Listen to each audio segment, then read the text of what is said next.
days prior to the meeting to the mailing list, bulletin board, and the website. If these conditions are met, the meeting is lawful and has quorum. And yes, actually, now our regulations officially allow remote meetings. And since there are 30 members and the chairperson present, and all the terms are met, we can say that the meeting is lawful and has quorum. Closing item 3, moving to item 4. Election of 2 persons approving the minutes and 2 vote counters. So first, we will have 2 persons approve the minutes, 2 vote counters, and deputy members for each. And as before, I propose that the persons approving the minutes act as deputies to vote counters and vice versa. Elina, could you nominate 2 scrutinizers of the minutes? Yes, of course. How about Miettinen and Konttas? Yes, I am available. Yes, I'm available as well. Excellent. And then 2 vote counters.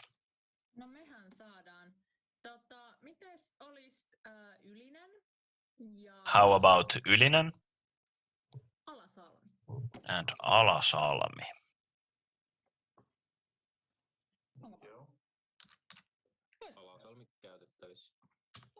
Yes, both are available. Excellent. So, Miettinen and Konttonen are scrutinizers of minutes, and their deputies are Ylinen and Alasalmi, and vote counters are Ylinen and Alasalmi, and their deputies are Miettinen and Konttas. This has been decided. Closing item 4. Moving to item 5. Confirming the agenda. The agenda has been sent with the invitation. Does anyone have anything to add or comment about the agenda?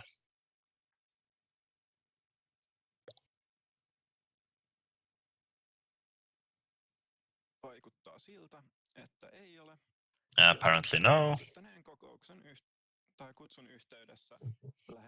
So we can confirm the agenda.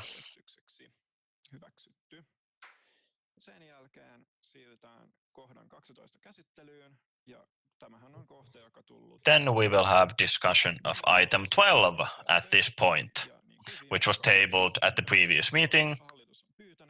And here, as before, the board has asked that we would have a closed session so that our negotiation position with the potential buyers will not be endangered. Opening discussion. Fielman. Question and procedural speech. Yes, procedural. Yes, thank you. So first we will have item 12. Is it so? The agenda says that first we would have item 11. Yes, now we have 5.1, which is discussion of item 12. Yes, confirm the agenda. So now we will move to item 5.1, which is discussion of item 12 in closed session. And there are questions or objections that we would now discuss item 12 in closed session.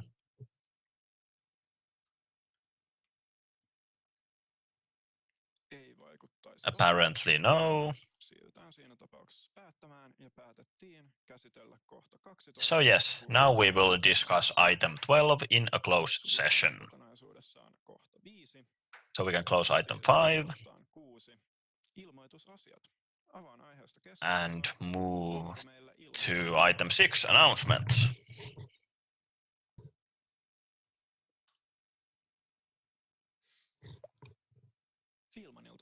Yes, Fielman. Want to announce that the candidacy is open for the Representative Council elections, so run as candidates if you're interested. Thank you, excellent. Please run as candidates if you are interested. Any other announcements?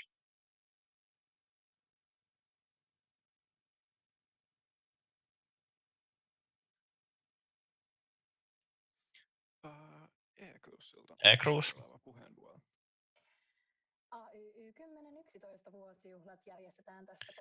AI 10 or 11 anniversary will be held very soon, and I'm eagerly looking forward to it. Thank you. Yes, they are in a week from now. Any other announcements?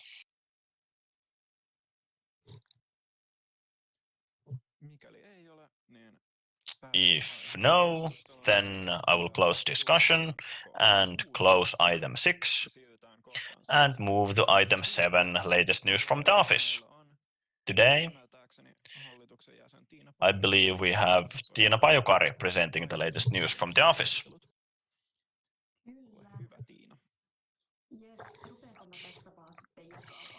Yes, can I just share my screen? Yes, go ahead.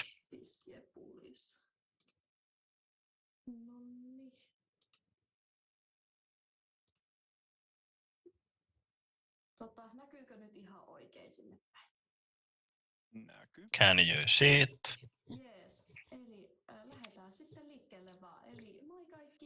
Let's start. Hello everyone, I'm Tiina Pajukari, member of board, responsible of social politics, elections, well-being and sustainable development.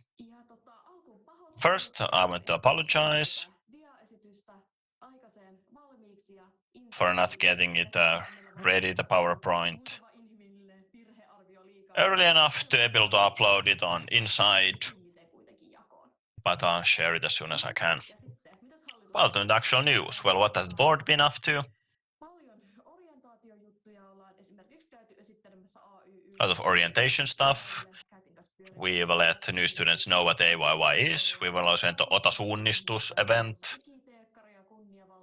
Met with the Ikiteekkari, Eternal Teekkari, honorary delegation and our president management team. Normally we have a rope pull contest, but now we had a virtual challenge instead. And in our meetings we've discussed, among other things, the reform of the association categorization, SYL General Assembly issues, different appointments, the SISU system, Teekkarius 150 years, and next year's plan of action. And I also like to mention that the board will have an autumn holiday in October. And this reminded me of a funny meme, this photo here. Yes, let's move on.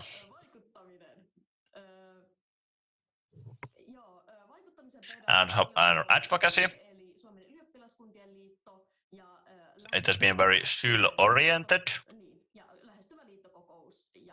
And the General Assembly that is coming up, and especially the comment round for General Assembly materials. We have gone through the General Assembly material as other student unions have. We have the policy paper and its update, next year budget and plan of action, and so we submitted a proposal for change that are in line with our own policy paper. And I think we have now our delegation composition is now finished, and we will hopefully approve it today. And we also propose our candidates for the board. So Konsta is our candidate for the president of SYL, and me is our candidate for member of the board. And yes, the General Assembly will be held in November in Korpilampi, and congratulations to all delegates who have been appointed. Other advocacy work, our opinion piece about the SISU system also garnered coverage in the media, especially its problems related to accessibility. There was a reformed our language guidelines. We had the Aalto diversity dialogue, and the well-being of students has been a hot topic, and we've done work together with the university regarding that. We talked about hybrid working methods together with Aallon Huiput, worked on next year's action plan, and also talked about had a debrief about the municipal elections, etc. And about administration, well, we had a lot of changes in our staff. I will not go through all of them, because I'll check them later from the slides, but I think the most important one is Nina Palm, who has been our producer, has now left us, and Eva will also start there in a new post as our IT expert. So there's been a lot of internal movement within different work responsibilities. The biggest recruitments we have now is we are looking for our administration and HR chief and communication expert. Other issues about the administration and HR, of course, the represent council elections. The candidacy is open until the 28th of September. We also have a new voting system. Hopefully it will be better and more easy to use than the previous one. And SISU has also caused a lot of headache to us and to our students. We haven't get the right information about our students from the member register, which has caused problems in the use of franc, for example. Then also this very nice administrative issue that the grant, the corona aid that we appealed to the court, it has been decided that they rejected our appeal.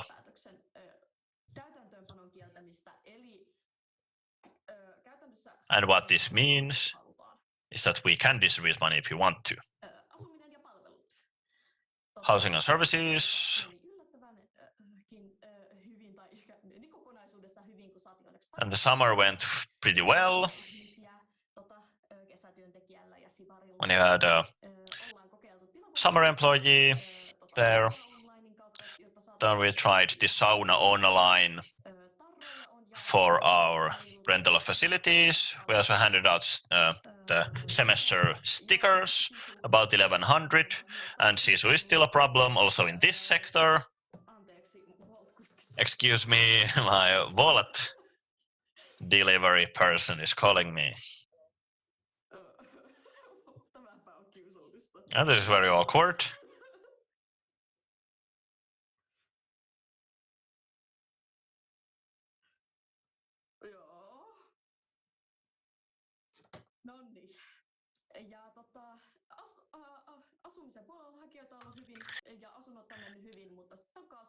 Yes, and for apartment side, it doesn't went well, but we also had a lot of reclamations about the cleanliness of the apartments, especially in big shared apartments. And for our communications, our new communication strategy is now finished. If you want to ask what the communication strategy is, well, it's supposed how our communication supports the implementation of AYYE strategy. That's its goal. Because the strategy is our kind of the main document, so this guides the communication in relation to that. Then if you look at our new communication goals, raising awareness and information, increasing communality, increasing transparency, and supporting economical, social, and ecological sustainability, which sounds great, I think. And then about our finances, we have new asset managers. We did a tendering.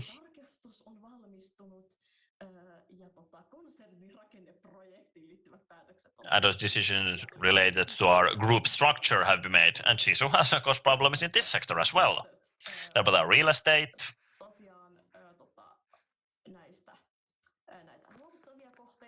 We have properties that we will give up.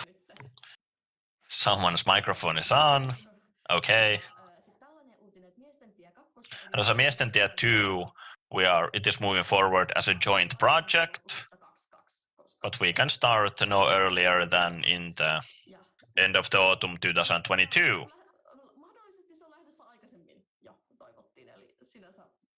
But that may be still earlier than we expected.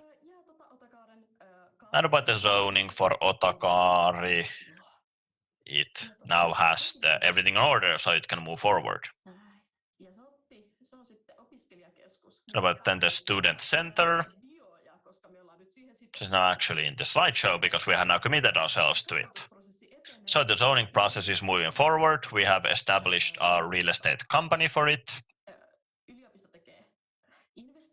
The university will make investment decisions at the start of next year, after which our exit risk will be reduced significantly. Then we'll also hire a project coordinator during the autumn. So if you're interested or know someone, this post is open. We'll start the active planning of our own facilities. And the architect during the summer has looked at the facilities, and we have also started planning our fundraising. Bear with me, last we have community and volunteers.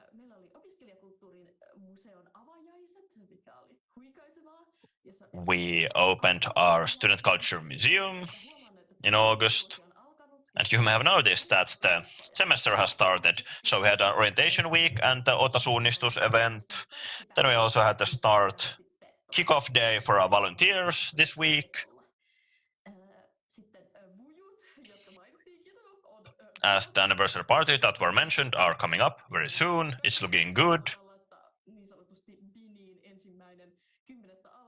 Because the plan is to put all the restrictions into the bin at the start of October, which would be great for us. Then you have some other events coming up. Actually, physical events, not remote events. Tour de Terde, Otatarha-ajot, lakilaskiaiset, the cap ceremony, poly and dipoly upros, the bar crawl. Then the Teekkarius 150 years recruitment is in progress. So apply if you're interested. Then are the project about association structures and association categorization. The reform is underway. And actually this is really the last one, strategy. The visualization strategy is now completed. It's here. It's wonderful.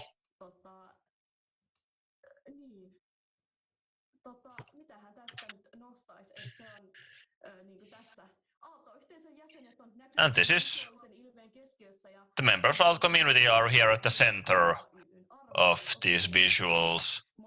And we have student focus, diverse and equal community, well-being, sustainability. We want to provide the best students' life in the world. And also the strategy is available in 3 languages.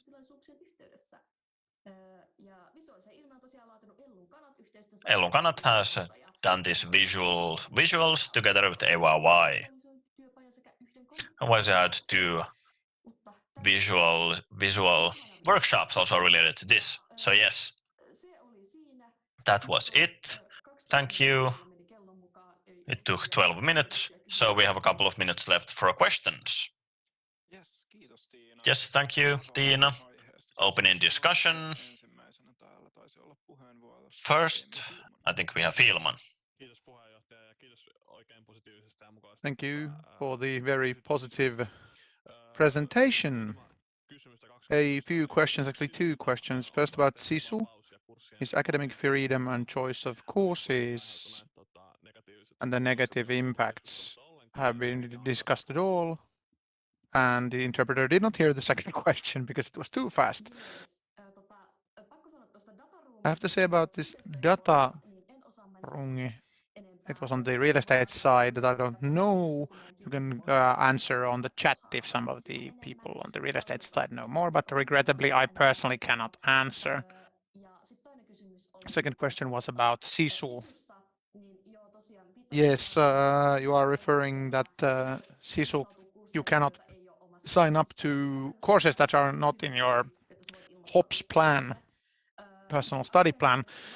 So in terms of academic freedom, it is so that this wants to guide students forward in accordance with their personal study plans. Of course, you still have these open studies that you may include all kinds of academic freedom, opportunity courses. So I can't really say more but yes, that SISU has been causing a lot of debate. In addition, also getting entry to courses is not assured, but it has changed that if you it used to be that first come, first serve. Now it has changed. Has this been discussed? No, I don't really know if the specific item has been discussed, but course signups are drawn by lot. So the order of signup is not actually relevant, which I think is equal in my opinion, that people might not be able to sign up just at the very second when the course signups open, so it doesn't really matter that if you are pressing F5 at your keyboard. The course slots are divided out by the principles deemed. Is it a part of your major? Is it a part of your minor, etc.? So, but if it's drawn by lot, it means that somebody might have situations where your graduation might be dependent on gaining or not gaining a course slot. But yeah, you haven't discussed it. Okay. Regrettably, I can't say we haven't really discussed. We have discussed SISU a lot, but these accessibility issues, etc., because these are more a priority in a sense that.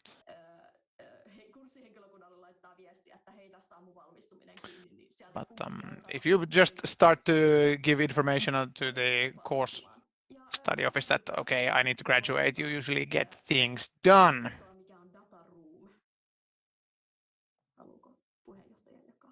Do you want to talk about what is the data room?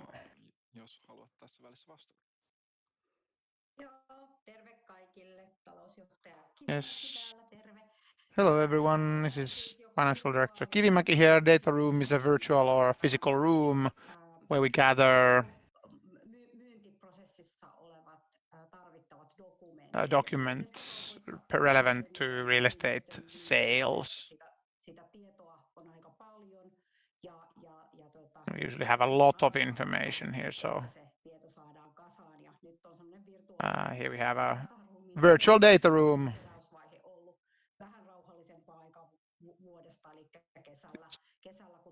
But during the summer, when we knew that the fall is starting, that if the Repco decides that the sales process will be undertaken, it would be a lot more challenging.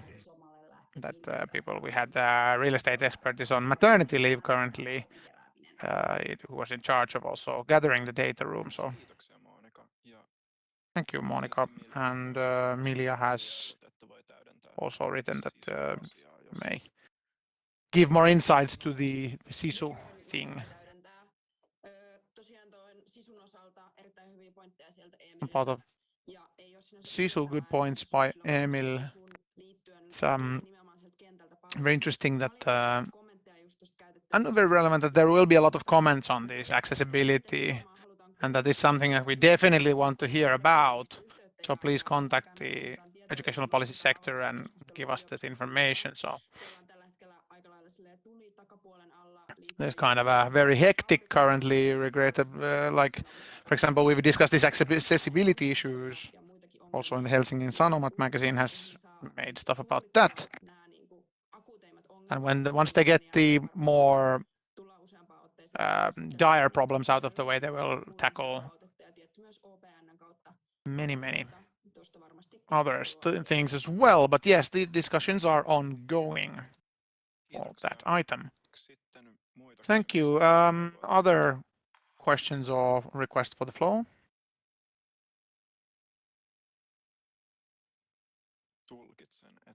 I interpret that no. So closing discussions and moving to decide. Thank you for the presentation. The motion was that the council decided to record the latest news from the office. Decided. Closing item 7, moving on to item 8, the economic review on association activities 1 to 6 months of 2021.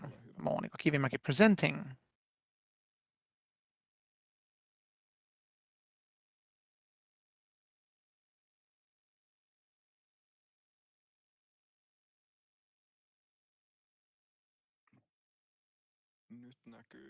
We can see the presentation, but we can't hear anything. You might be on mute. Yes. Wonderful, now I can hear you. Good evening, everyone. Good that you can see and hear me.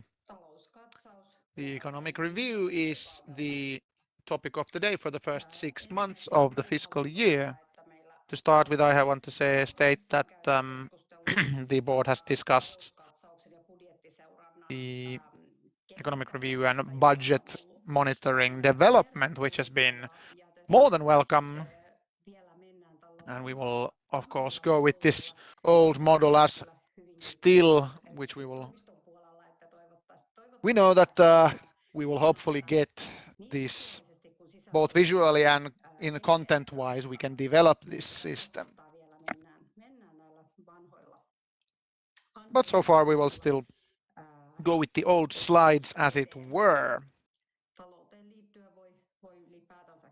Also, pertaining to the fiscalities, we can state that, of course, now that the fall is starting, that the process is starting at the same time as our plan of action.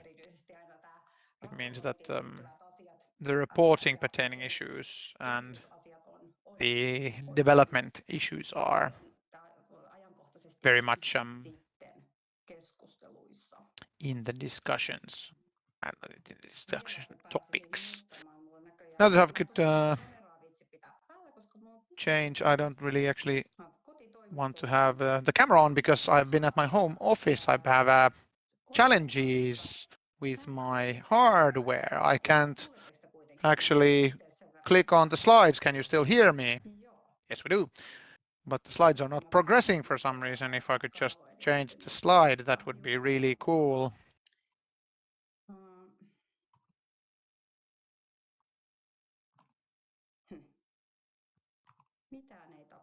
Nothing is happening.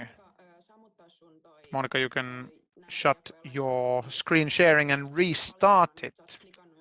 You probably changed to an alternate screen. Let's try. I managed to actually remove myself now. Let's try again.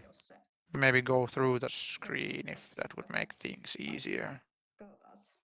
Let's see. Nope. Well, this is awkward. Would the secretary be possible to maybe share their screen and progress on my command, as it were? It is very much possible. It is a PDF, regrettably, so it's okay. We can just do it like that. It's good that we didn't have anything kind of animations or interactive bits. So we don't actually miss any of that. Let's go to the first summary slide. Kind of a similar message from the first quarter, that we are sticking to the budget. The only overture is on the support activities side, especially that in the community side, we can see that the COVID pandemic is something that happened and events have not taken place. So 75,000 in the red in our investment framework, and when we budgeted after the first month about 100,000 euros. budgeted. We move on to the next page where we can actually see our monetary funds or the gains. Here we can say the membership fees after 6 months, as everybody knows, that most of the membership fees have been paid after 6 months. It is calculatory, but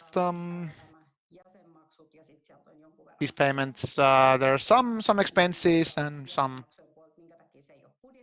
it's not a budgeted number. Hence, we of course have half of the investment income, the framework that has been granted for this year, 550,000. For investments, I want to state that this year has been a really good year for investments.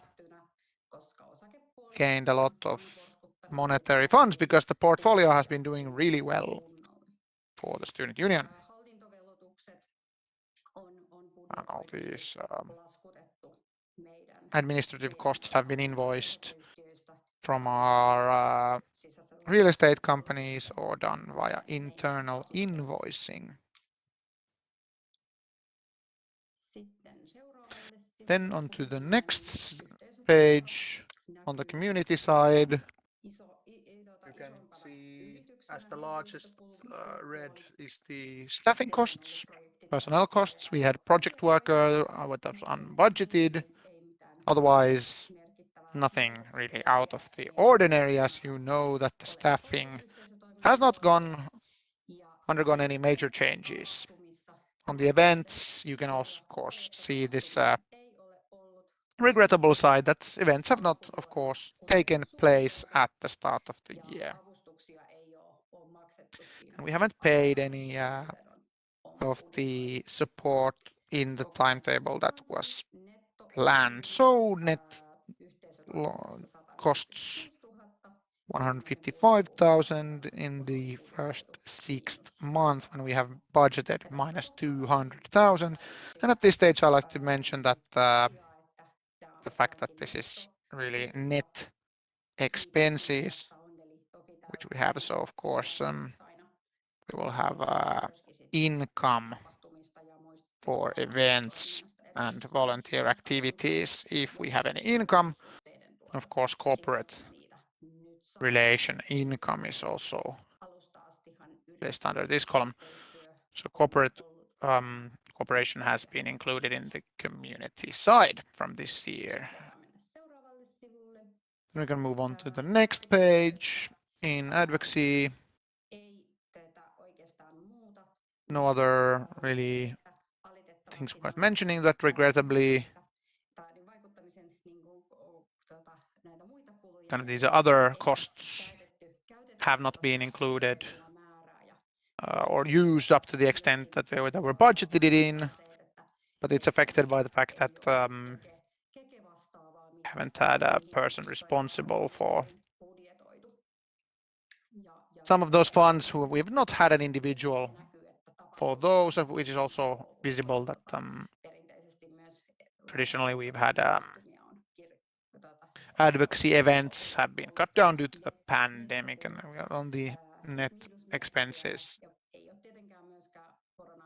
Of course, due to the COVID pandemic, we haven't had the events that were planned up to the extent that we wanted. On the service sector side, it could see that we are pretty close to the budget. And in terms of euros, we are. Net expenses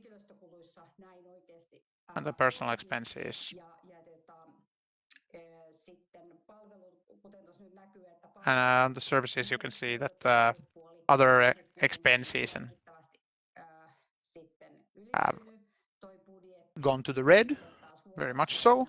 And also on the single rental spaces, it looks like it's looking pretty good for the first 6 months at least.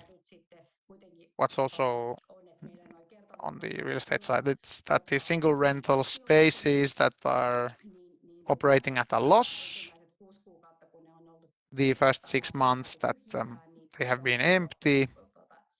It's mainly for the fact that there's less of a minus there. Now that the facilities have opened up, people have started to take up the opportunities to rent. Once again, it's good to mention that not all, nearly all spaces and the rentals are not written into the service activities or member services. This write-up has been made, or this decision has been made, and we are kind of been thinking very hardly that why. And of course, it's good that they are being lifted to this side as well in the reporting and taken note of during our processes. It's good that we can manage to actually get all relevant expenses under scrutiny, so we know how our profitability looks like.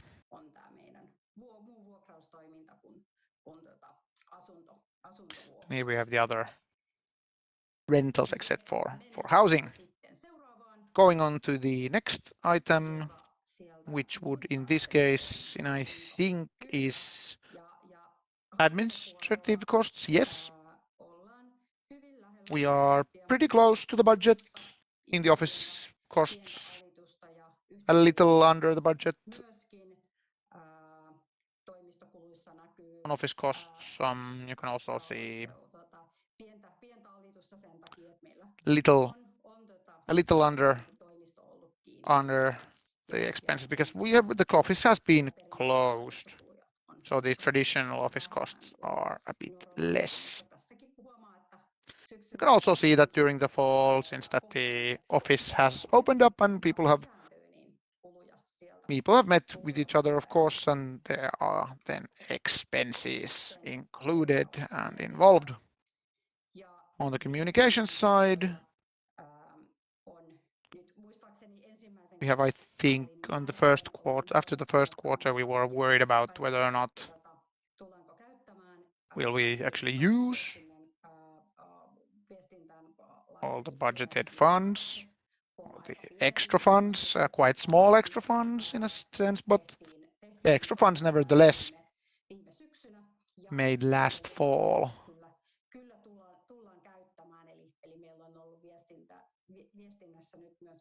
So in the communications, we've had external help, especially that of the strategic communications. And well that we have. On the next page, I think we have support functions, where we can see some overtures and lots of red, not on the staffing and personnel costs, but actually on common costs, finances, real estate, and IT. We've also made more summaries and reviews. They have cost more than we originally anticipated when starting these reviews. And it's been important to get these finalized, especially to do with ARA-related activities. And this consulting for the framework, very much also on real estate based activities, also on the real estate. It's kind of a write-up technical thing, so on what side they're actually written down in. Lots of reviews that we need to pay. Also on IT, definitely we've mainly done a lot of more write-ups on expenses, as I have told that usually we have earlier done on expense write-ups done on the balance, but they haven't been visible here earlier, but they are visible here now in the same sense as in the balance. And more expenses that have been budgeted, of course, even though we increased the budget significantly for this side. Still, but if you can see here that we have 100,000 budgeted for IT, and the actual costs will probably surpass that 100,000, definitely. This is all I have to say. I will be happy to answer any questions. Opening discussions. First up, Fielman. Please, take a chairperson. Where the places where we have under budgeted, are these being realized? These expenses, have they been realized, or will they be realizing later? We will use the entire budget, or etc. So this was not yet kind of a review where the costs would be done. It's kind of a calculatory budget, it's not.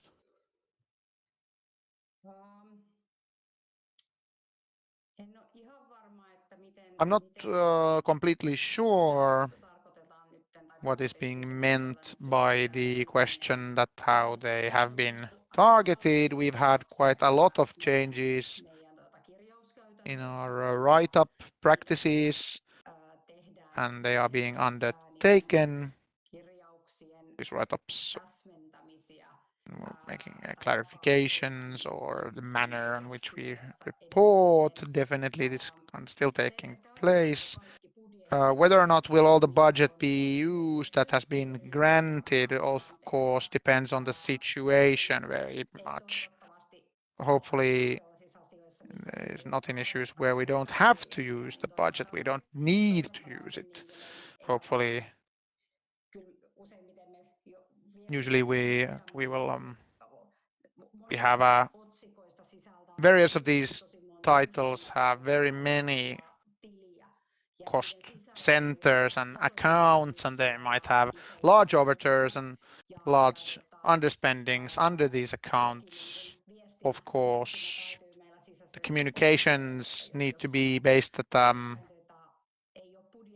if somebody does not have used their budget, and if they don't have the need to do so, usually they have kind of some sort of expense under the group, which would be really, really challenging if all the people in charge of cost centers would think that we always use every penny.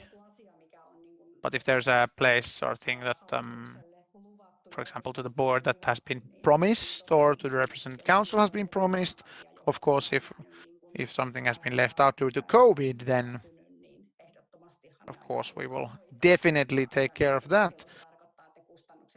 But it of course means that these expenses will be realized at the end of the fiscal year in these instances. I'm meaning, I'm not sure if you understand the question, but for example, we have for the real estate side, we have 20,000 euros in the red, and then we have a budget for the 6 months is 10,000. So it's calculatory, and we talk about what this 6-month budget. We wish that we could maybe get a kind of centralized budget where we can actually see, is there more expenses coming, and if there are, at what stage of the year, that we could actually see that what kind of signals do we need to interpret in this sense. If it's being if it's a signal that the budget is going over or under, I'm expecting that if like all of the costs come at the end of the year, for example, it would currently show like we haven't really used any money, but there are large expenses looming in the distance. That would be something that interests me particularly. So the question was that, are we starting to use forecasting for the remainder of the year? We have been requesting that, and hopefully you are taking that into use, but is there some cost expenses here that are that seemingly are green, they will be used? So how should I actually answer this in a simple manner? In our reporting, we have very many separate items that need to be developed, and that the opportunity to forecast needs to be ensured. Actually get it to use, and of course have a that we can forecast some of that. It's part of the whole. There are lots of challenges in developing our reporting. That the more we use time and we look into it, the more complex the issue really becomes. The need is internalized and internal to the need to actually forecast things. Will be something that's upcoming really soon. Not so, at least this year.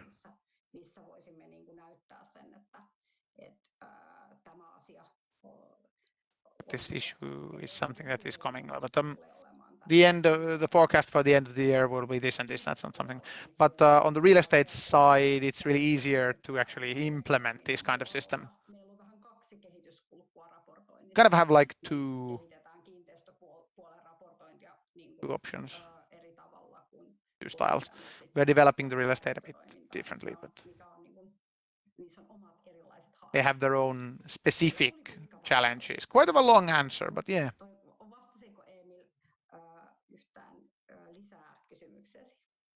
Did this answer your question?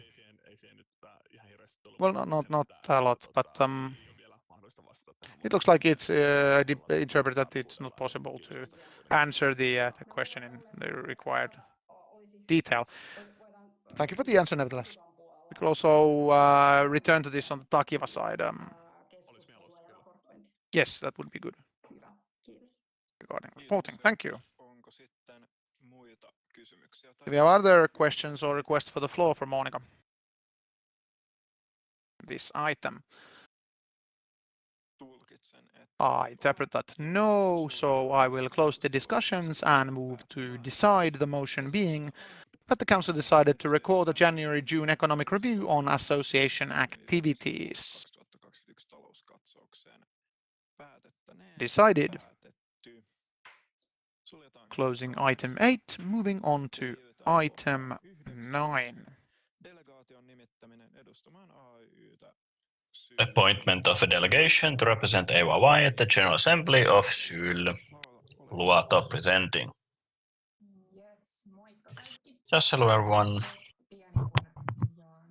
Just a moment, I share my screen.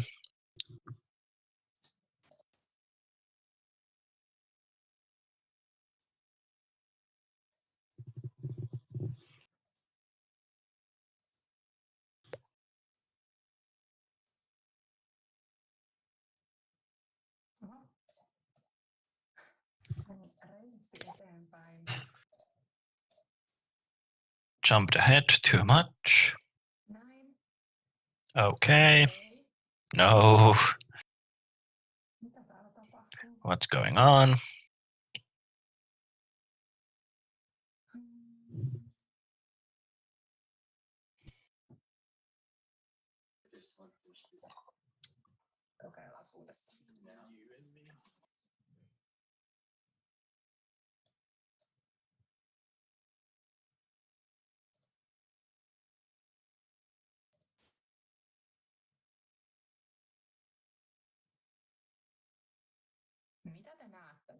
What do you see now? We see the last slide. And not it's the first slide, but not in presentation mode. Now, yes, now we have the first slide in presentation mode. Excellent.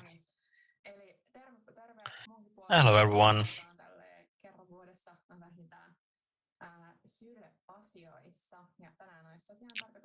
So today we will decide on AYYE SYL delegation and the briefing to the delegation.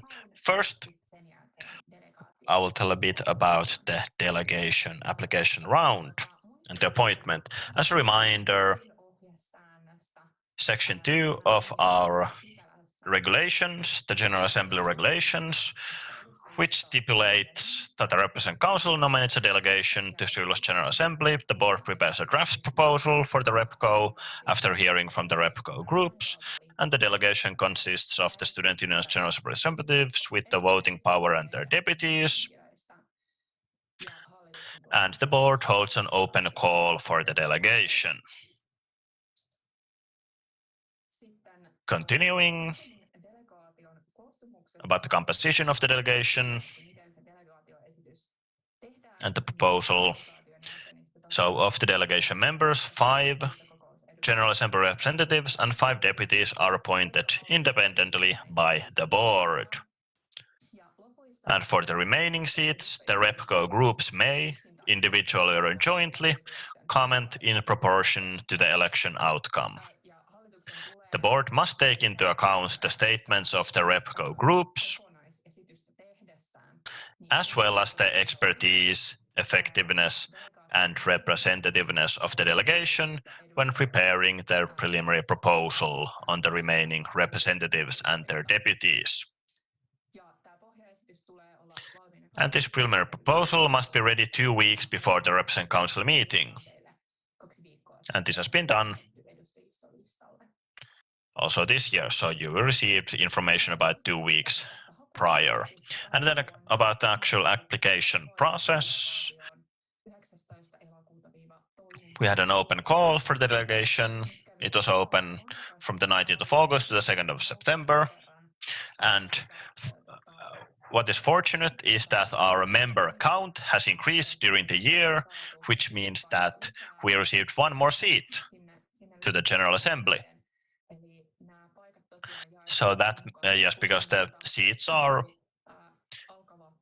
given according to how many members a student union has. So 1 delegate for each 1,000 members.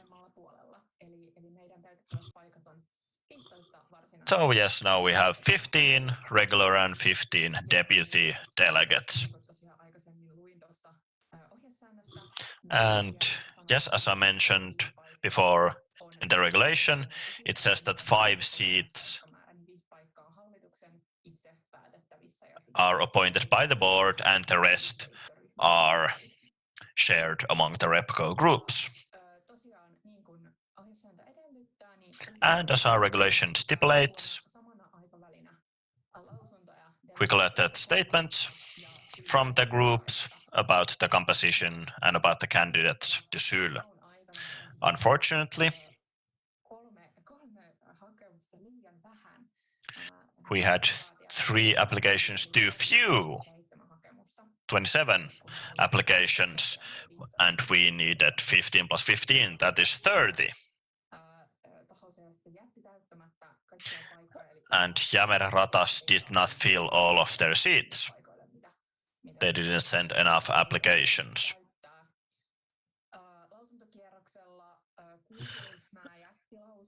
And 6 groups left their comments. During the comment round, Vihreämpi Aalto Vapaus Valita Pro Arte Pro Voga, Kylterengas and Luja. And after the call ended, we complemented the delegation. So in order to get enough people in there, I sent an email to a REPCO mailing list, and through that, candidates could announce if they wanted to be part of the delegation, and we filled the remaining seats according to who was fastest.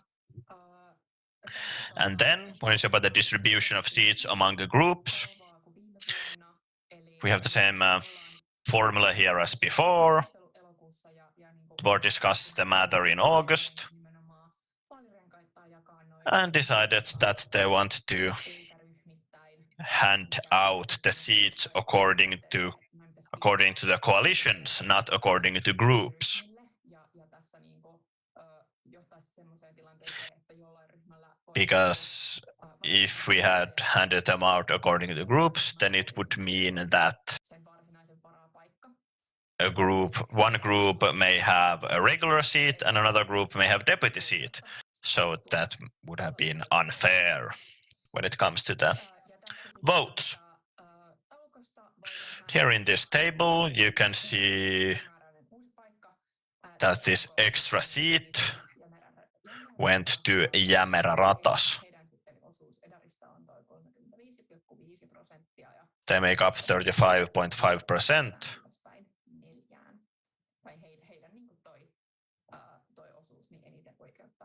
So that's why it's not completely even that they have 16, but it kind of they have the biggest share, so that's why they have the most seats, 16.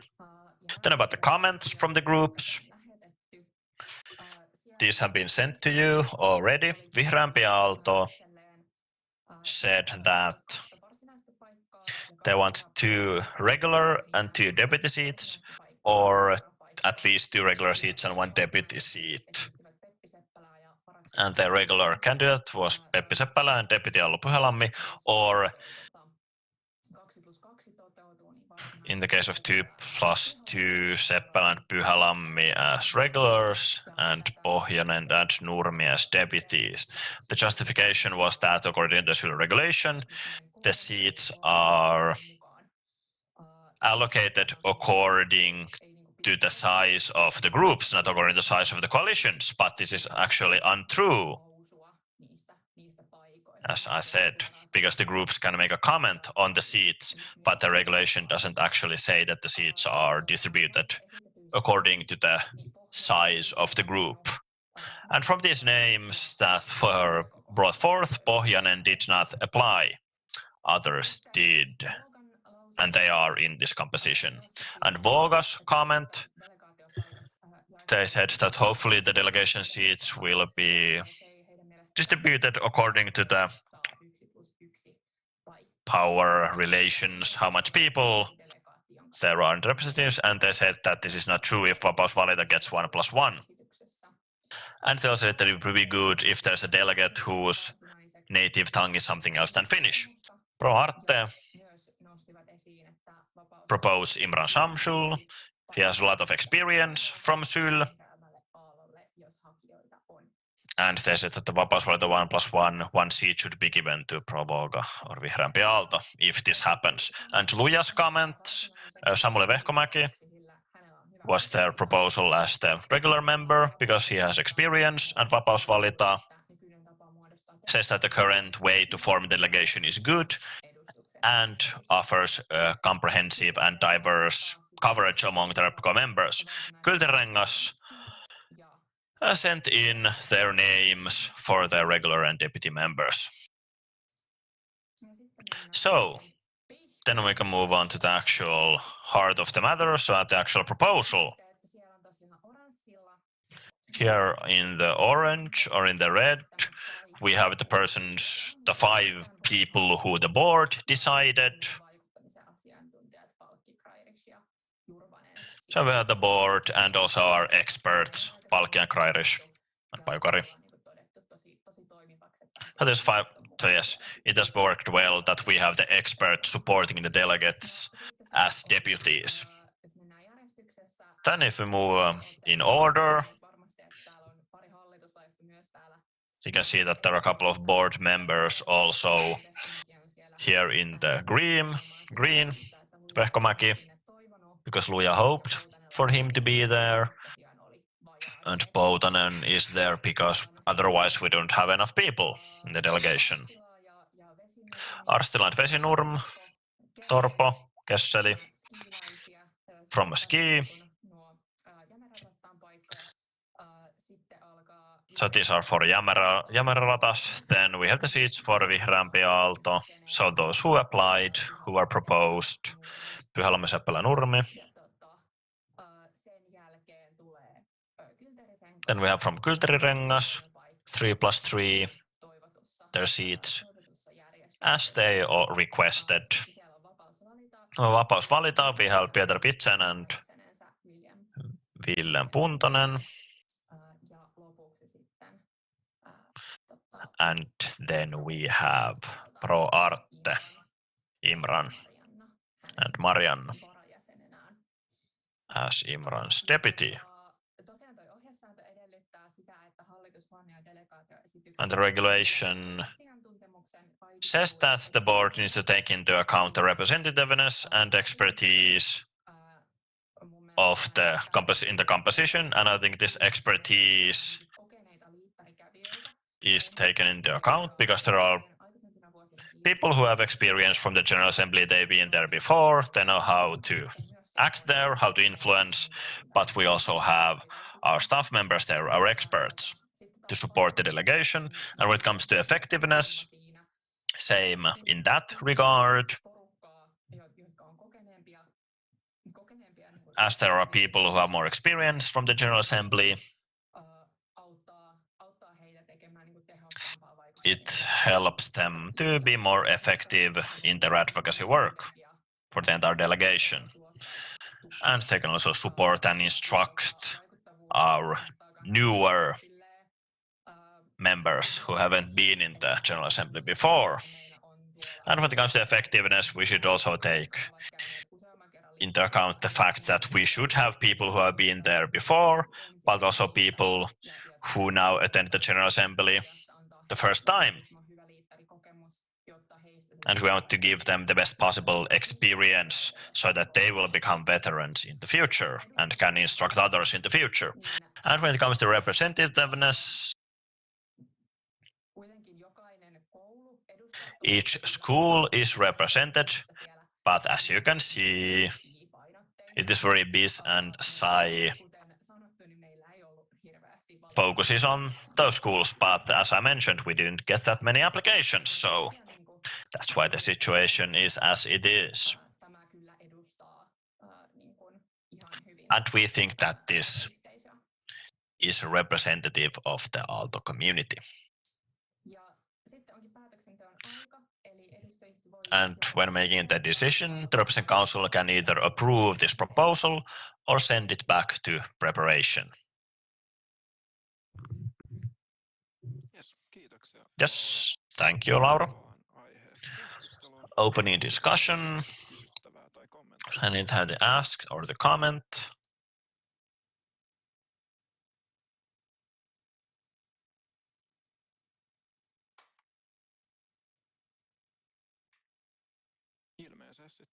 Apparently no. The presentation was very thorough, so nothing unclear.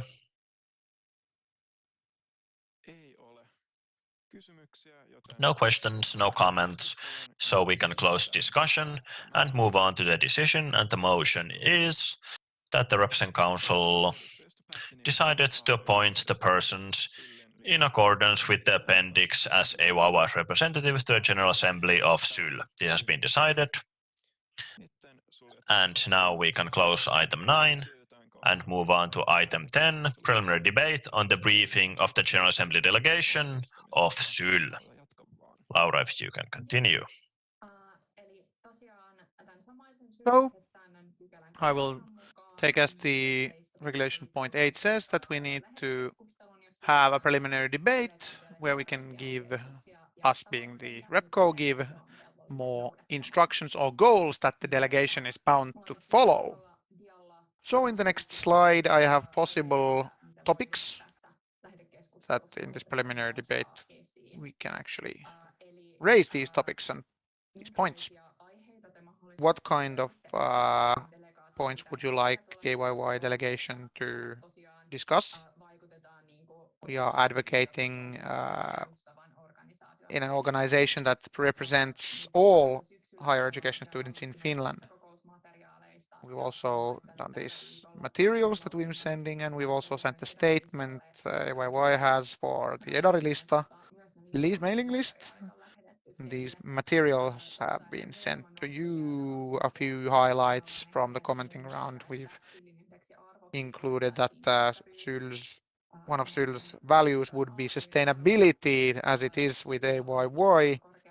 SYL would have a vision for the new funding model for the universities, and that proposals for change regarding equality, building of student housing, and easing especially the construction of student housing. In this General Assembly, we don't really know yet that we would have actual up and coming special papers. So just regular plan of action, some parts of the policy paper opened up budgetary review and last year's budget and write-up of activities. So no strategy year this year. May take a stance on personal choices, of course. This is a good point to do that. Also, the General Assembly earlier has had a point to discuss and negotiate the board and its president, but the trend has with the last year, 3 years has gone that they have not been negotiating, and I think AYY hasn't negotiated after 2018 at all, and many student unions have a preliminary decision on not negotiating these. So here are some of the ideas or idea points. The floor is yours, dear Repco. Yes, kiitos. Avaan aiheesta keskustelua. Thank you. Opening discussions. Any requests for the floor? Questions or comments?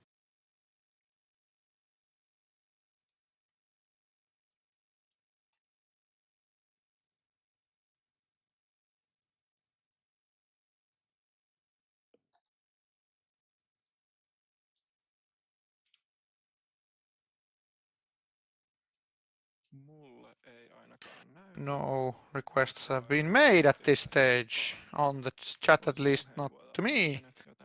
So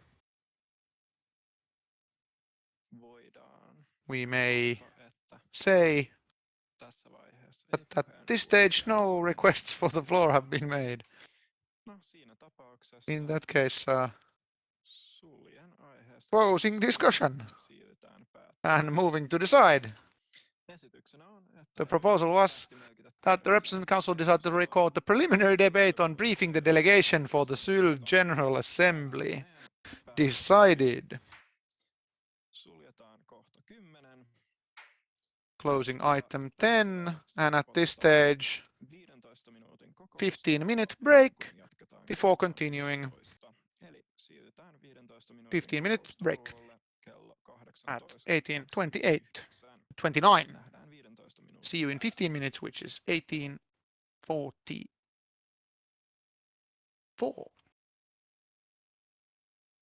Short maths there.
is about finished. So let's see. Meillä alkaa olemaan 15 Yes, we have 15 minutes of finished. täynnä. Toivottavasti kaikki So ovat hopefully löytäneet takaisin you have omia found your way back to your äärelle, spot, sillä voitaisiin tässä vaiheessa so we can actually move on with the meeting with the next item in question. kello 18. So meeting break ended at 18:45, 6:45 p.m. Moving on to item 11, reconsideration of COVID-19 subsistence allowances, with Sunnari presenting. Same order as last time. This has been brought to the agenda by the webcom members, so you can present this and also present their own presentation, after which the board will retain the right to give their own background and present this. Thank you. Are there any questions? Looks like no, so Oona, you may begin your presentation. Thank you. Good evening, Representative Council and all participants of the meeting. I don't really have a lot to comment. This background presentation for the item in question. Originally, this was supposed to be a motion, but we decided to present this as a voted item on the agenda because it's a quicker decision that way, and we can actually get this out of our hair, as it were. As Leinonen said on the mailing list and in the spring meet, Kylterengas had the will that the last year's COVID subsistence allowances will be confirmed because they are a significant allowance. I presented in 2020 the arts and biz, the necessity of the coronavirus subsistence allowances will be rechecked for 2020. The allowances will be paid in the autumn of 2021 only to those who meet all the initial allowance application criterion. Thank you, Anna. Then we have the board. Seems like board president Milja. Yes, indeed. For the template, the board's template, we have a kind of a presentation here, so I will share it to you. And going on to the matter at hand.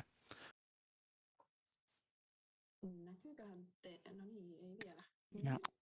So yes, now it should be visible here.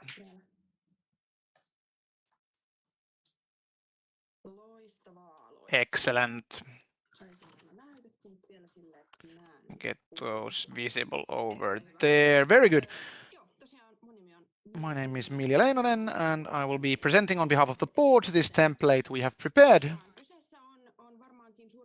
Presentation, this is for you. Many of you knowledgeable, you know this from last year, 2020. We did this decision for the COVID coronavirus grants meant to support our members and students who have had, due to the pandemic, they have had serious subsistence challenges, especially meaning those students who are not within the Finnish social security system or the social security benefit system. So in 2020, we have approved that AYYE funds have been allocated up to 150,000 euros for the subsistence grants. And we have named in this very same meeting a committee for these subsistence grants. Followed forthwith, the board has also met in its 2020 meeting that these prerequisites for the grants are, the prerequisites by which they are granted out, and they have followed these stipulations set by the representative council. So the committee, set by the RepCo with 6 members in 2020, has looked at these 203 applications, 99 of which were not approved, 33 were granted outright, and 71 were granted with stipulations. So where are we currently? Last year already, these grants were given directly from the funds or the foundations. Last year, when it was evident that this decision, this was something that was discussed, and a complaint was made, that we decided to wait with these grants with arts and biz, so we can actually see that if the court stipulates that we can't give these, we also received the decision for this, based on which is that the appeal lost, meaning that this decision by the student union was considered legal. And we also have the opportunity currently to send the payments, but like I stated, based on the discussion undertaken with Kyltärengas, we did kind of this gentleman's agreement that we give the representative council the opportunity to react. And now they are in the financial side waiting for well, to be paid. Kyltärengas had this presentation where the wish is that these arts and biz application needs and the criterion would be looked again, after which they would be cut down only to the people who fulfill the initial allowance application criterion. We are talking about a total of these sums. We haven't been paid the arts appliances, 35 appliances, 14 of which we can do directly, 21 with stipulations. The stipulations are that there's some sort of appendix that needs to be sent to us for checking or be rechecked. From business students, 5 could have been paid directly and 20 with missing appendixes, and these stipends or these grants that have been waiting, the total out of AYY's monetary funds come to a total of 53,952 euros and 4 cents. The idea of this original process was that now we will check before we actually send these payments that these appendixes have been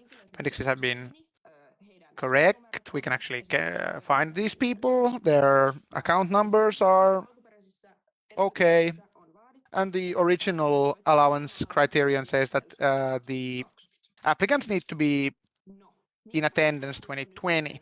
So why that this board is against this presentation, which is that we feel that this decision made last year, as the process on the office side is complete, all of these applications have been looked into, all the prerequisites have been stated by the decision made by the representative council and their stipulations. The question mainly is that if we want to do this kind of reevaluation, who will be taking this reevaluation work under their belt? What's being done and what we won't do, because actually we will have to leave something out then, something else. This is quite actually taxing. It's good to note that some other activities will not take place because we only have so many hours of work. Our international sector is actually pretty burdened that we can't actually help our members contacting us via email, for example, with member registry problems or SISU problems, or we have a lot of these. Or we can't support our volunteers. You can figure out the rest. The other problem is that this actual decision is that the original decision says that we have this committee, which has concluded. We have our Rosa, who is our international correspondent in charge of preparation, and Immy, neither of which are no longer working for AYYE or actually in a position of trust. Also have a producer who has been involved. Their tasks have changed. Housing expert was involved, but their working tasks are still need to be discussed with their superior. Can we increase this kind of work to them? And of course, these representative council members involved in this committee, we will need to find out whether or not they are still available for this kind of thing. Also, the financial team has been involved heavily. They are very, very text based on, well, what was said in the office news. We have lots of payments that need to be made. We need to manually do a lot of stuff in order to get these moving. And it's really regrettable, and it's not the anybody's fault, really, that regrettably this process itself with the court has actually made things tardy. But this will not change the fact that these grants, the individuals have already once been granted this originally, they would actually gain these. So why is this so hard by the office?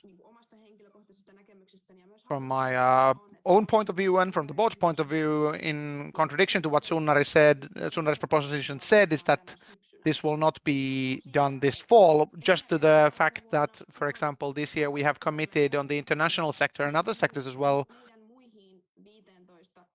our other 15 projects according to the plan of work. The international sector is very heavily burdened currently, and also the training for this process is a big question mark. Who will be training and who will be training whom? So if the criterion would be looked at again, the board's point would be that it requires the following steps. We need to fulfill the old committee or recruit an entirely new committee altogether, which will look at these applications once again. This new committee would be actually need to be trained. The experts on our new staff members who have entered the employ after the process took place, we need to get them on board.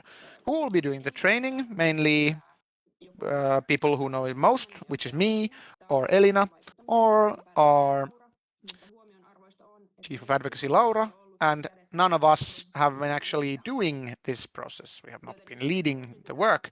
So if we are doing that, what will we not be doing? If we want to look at these criteria again, the committee needs to do this preparation by the committee again, and needs to be brought to the board's meeting. That's actually a pretty small step, but that's something that needs to be undertaken. The committee also needs to look at the appendixes and all the applications, 35 plus 25 in total, and of course communicate the process to the RepCo and the board. And in continuation, why is this so hard? But these are the applications what we wanted to know, that are they actually, have they lost subsistence and seen really big struggles due to COVID? These appendixes are very sensitive. There are lots of personal information, health information, payment information, account information, and this process already we had to ensure the anonymity of the information. We need to look at all of these individually. We need to decide that this much money will be handed out. Will it be enough? If not, will we downscale it? Of course, we will take these to the support activities. We'll only take the applications which we will grant. The IT team is, of course, very involved. A very important point here is that because we have so much information that is confidential, we have one individual with the right requirement of confidence, which last year is Rosa, who is not with us anymore. So in this process, we are in the situation in the last row that we could just send these payments for checkup, and after checkups we can actually pay them. That we are actually we've received all the appendices that we want. And in terms of amount of work, so you can actually see how much work this causes, is that last year the book committee, we've had 5 meetings that were 3 to 6 hours. Naturally, there are less applications than the 200 originally, but there are still 50. It will take long. And Rosa, as the international correspondent preparation person, Rosa spent about 50 hours of work on this. And about probably talking about same amounts of work originally, and also significant hours of work done by Imran, the IT team, and the financial team. So the board's statement is that the representative council needs to pragmatically look and think of it, the fact that is that will we do what we have promised or not?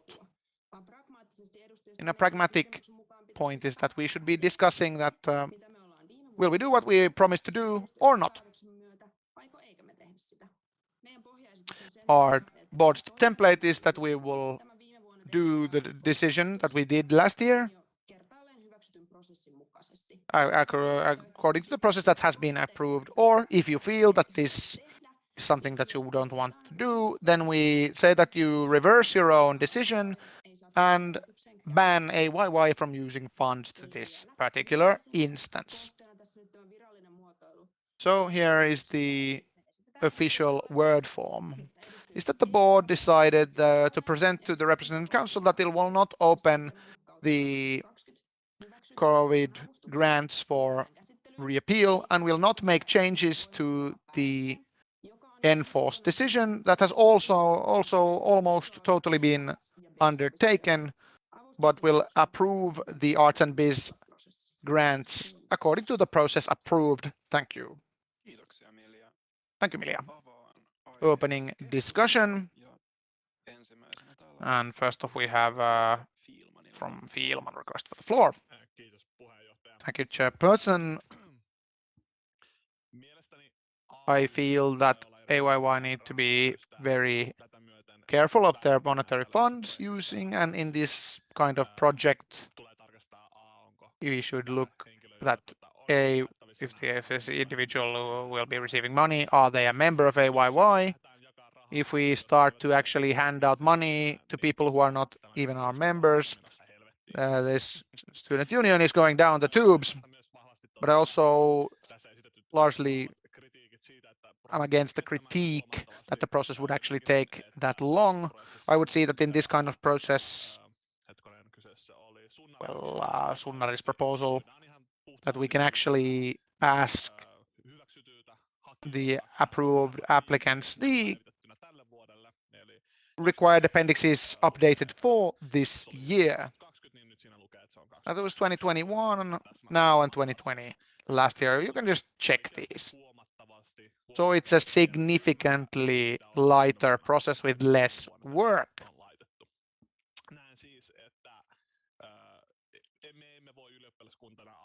We as a student union cannot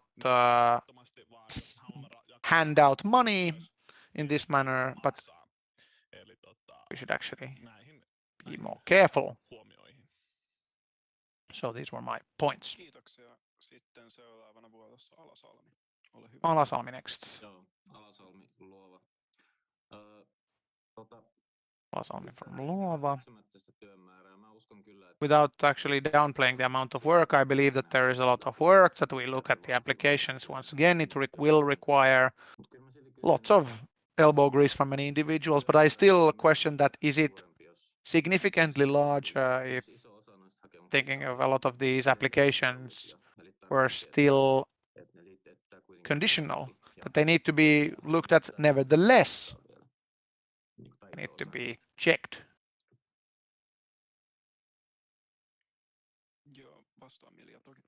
Milja, you can answer, of course. I may answer this, that the process is depicted very well, but last year when I was not involved, I don't have perfect information on this, that I think that people who were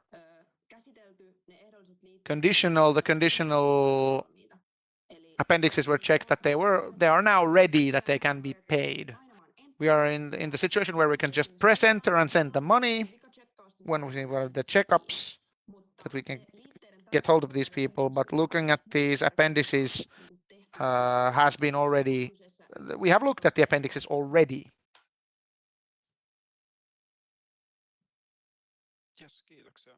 Yes, thank you. Any other requirements for the floor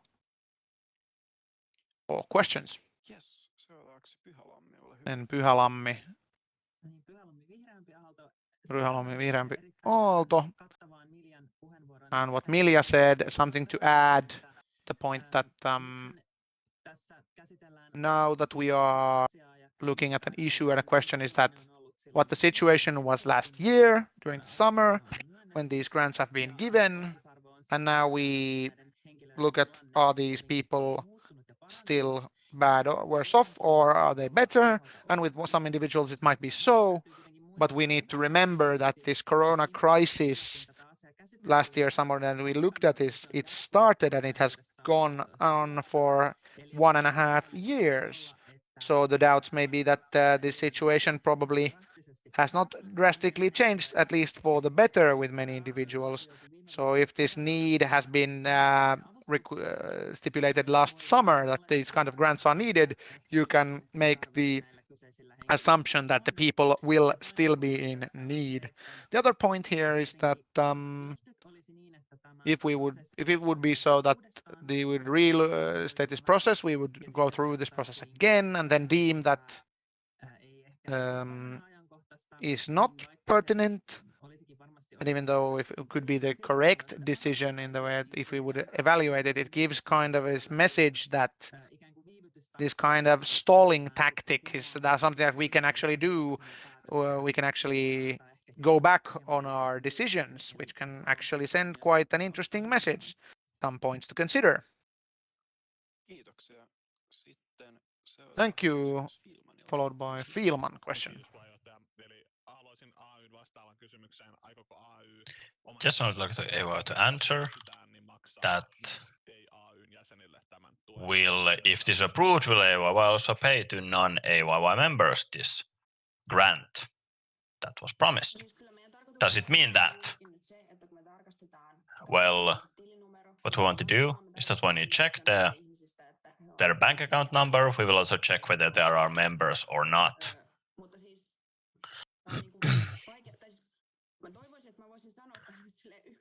I wish that I could give a simple answer that of course we will check it, but we have a problem with the member register. So access to information that we have gained access before, we cannot do it anymore. We cannot just press Ctrl and F to find the information of these people. So of course we will try to check it, but we will have to look into how we can check it because of the problem with Sisu. Sitten seuraavana puheenvuorossa Pitse. Thank you. Next Pitse. Thank you. This cannot be a situation where the student union gives out money blindly without the resources to actually check where the money is being put into. And with such an exceptional grant, we need to be very certain that the money would actually be used and they would actually be needed, that there's still the need that was originally there. And now we cannot be sure of that anymore since it's taken a year when they were applied for and given. And I also don't think it's a good argument to appeal to this, how much time has been used on the process. It's this kind of a fallacy of sunken costs. There isn't really value to it that the process is almost finished already. We need to be certain that the money will be given to people who actually need it. Sitten seuraavana puheenvuorossa Thank you. Next, Fielman. Thank you. Last points of critique to this original presentation, because we have talked about data protection, privacy protection, protection of personal data. These issues need to be in order anyway in our student union.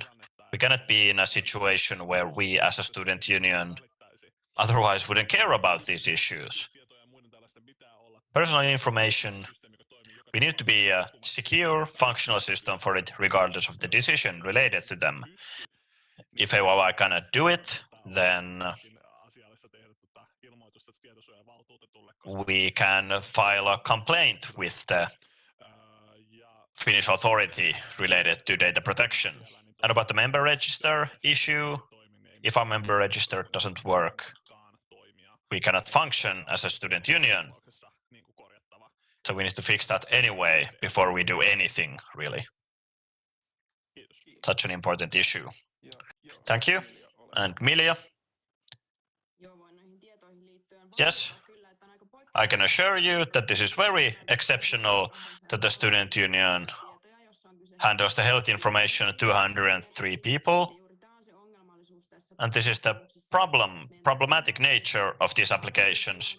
We need to be able to anonymize all this data and not so that we have 6 persons in the committee who handle very thoroughly all this personal information, health information with names. And of course, all other data is in order. And Filman's concern is unnecessary here. But still, I'd like to emphasize that if you have relevant speeches, I agree with what has been said, that of course we should make sure that our money goes to the right place. And this is a very exceptional decision, which makes it even more difficult because of this process in the court. But the question that we want to ask you is still,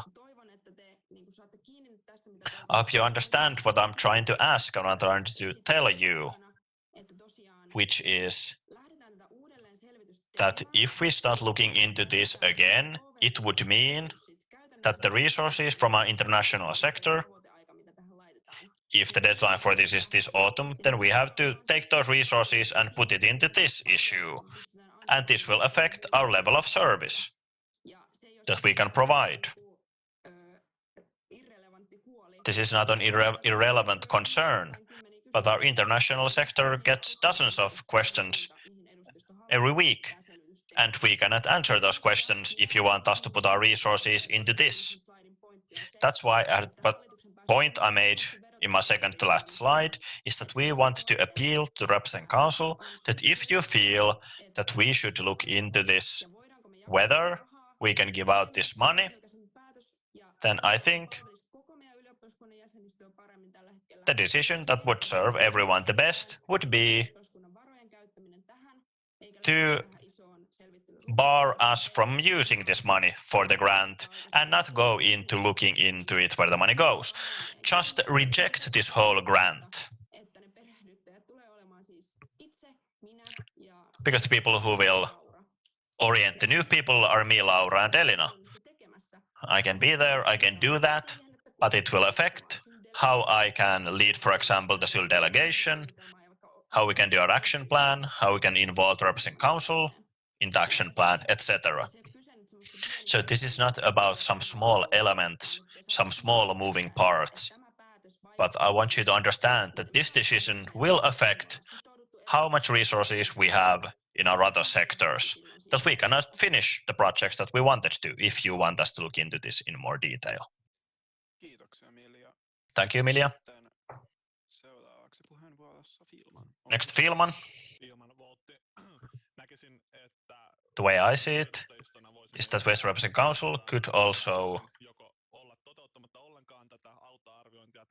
say that we will not do the look into this or kind of give the authority to decide to the board, that the board can decide whether they approve or deny this entire process. And if the Representing Council thinks that we should look into this more, then I think that, well, the board can prioritize either of the options. That we will look into this more, or that the board will not prioritize the issue. Do it at a later time or not do it at all.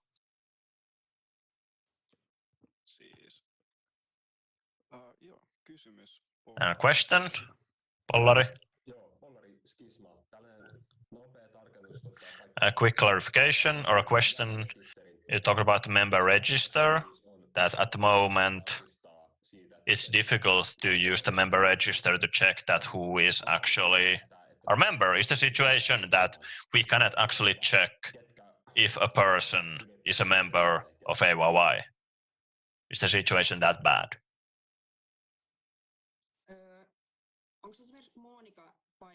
Monica, are you still here? I think Monica has a better grasp of this issue.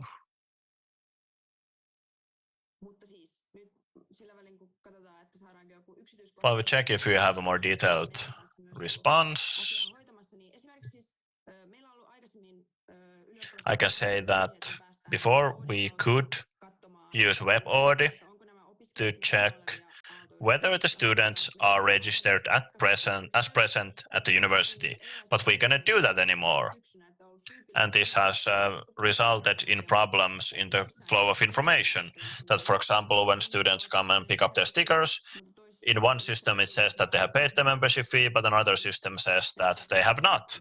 So then we have to double check everything to see which information is correct. So the problems are significant. Many of the problems stem from Aalto and their subcontractors. That's why we cannot fix it, because it's a university's problem. So this is just one big farce. And the student union cannot affect it.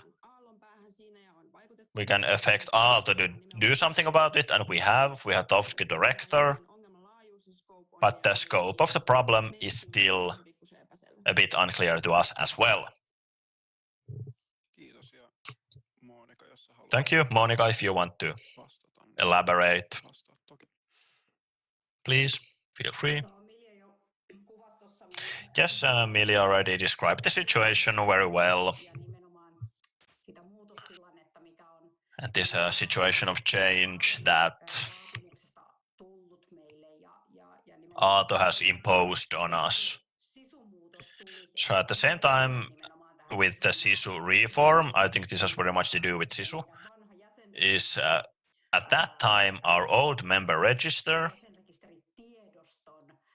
the file, member register file, we replaced that with our own new member register, and we get information from Aalto. Aalto, as stipulated by the law, is the party that monitors whether membership fees are paid. And so we get the information to our member register from Aalto. And a significant part of this information came from AYYE, but now that AYYE is not in use anymore, we have seen that SISU has not been able to convey this information to our new member register or to Frank. When we tried to do some checks through Frank, it wasn't possible.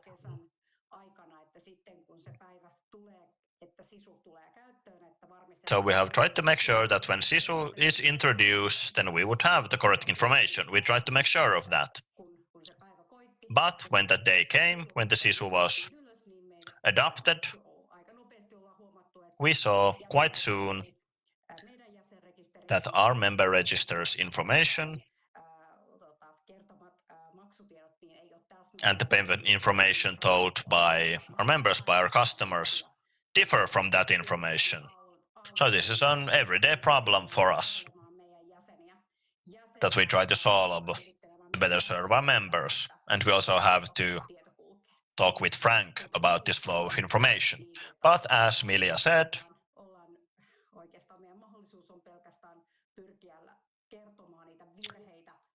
we can only report about the errors and mistakes we receive via our customer service, report them to Aalto, and try to look into what is the cause of them. This pertains especially to our double degree students, and especially people who have registered as present now only when SISU has been in use, so those who have no information on WebAuthn. But yes, the information is not reliable to us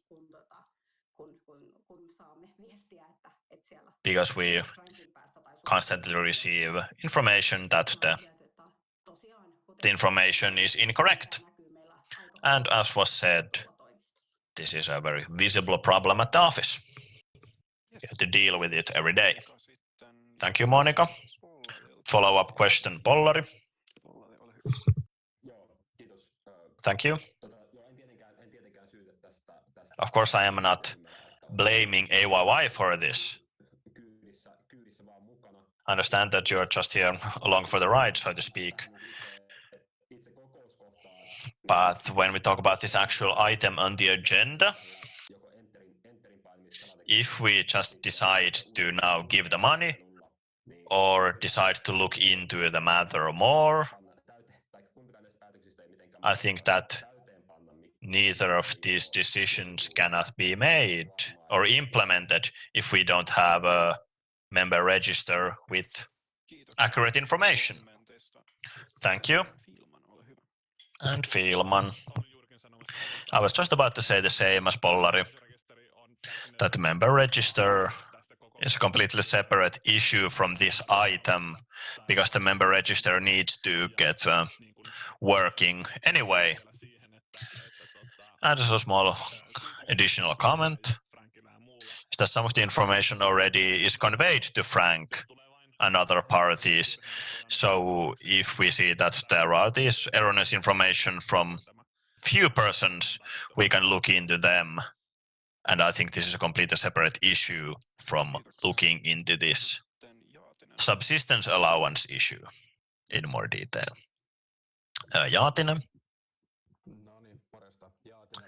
Yes, hello, Jaatinen from Luova. A lot of counter arguments to Milja, but I'd like to give my supporting speech, because back when we decided about this, had this lengthy process, we looked into it and saw that these people need the money. But then there was this hindrance, this court appeal, which was only intended to slow down the decision that was made. So I think that these people need the allowance, and the member register is a very essential part here to get that working. But now, I don't think we should reinvestigate the issue, take the resources away by reinvestigating the issue. Thank you. And Elina, comment? Yes, I'd like to comment about the concerns over the board's proposal, that it would be sloppy use of money, careless, but as we have already talked about, we need to do at least check to get the contact to these people, to check their bank account numbers. So of course we cannot send the money if we cannot even contact the person, get their bank account number. So this careless use of money, I don't think it's a relevant concern if you decide in accordance with the board's proposal, because we are in that case we also would need to investigate the issue somewhat. Thank you. Question, Filman. I repeat my question that I didn't get the direct answer for.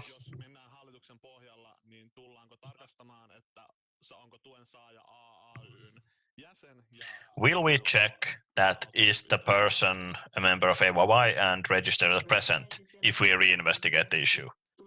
Yes, we will do this in any case. Thank you. Pyhälammi. I'd like to add that some of the persons who were granted this, they were already given it, those who received it from the TTE fund. So there's also the point that if some people who were approved of this, they have received the money and some haven't, then it's a very peculiar situation.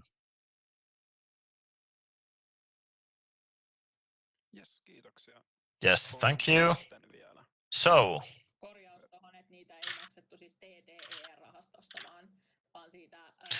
correction, they were not paid from the TTE fund, they were paid from the Onni ja Niina Tarjanne fund, which is for technical student housing issues, a fund intended especially for that. Yes, apologies.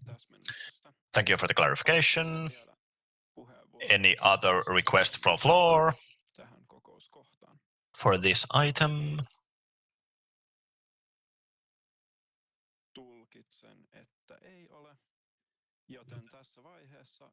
Apparently no.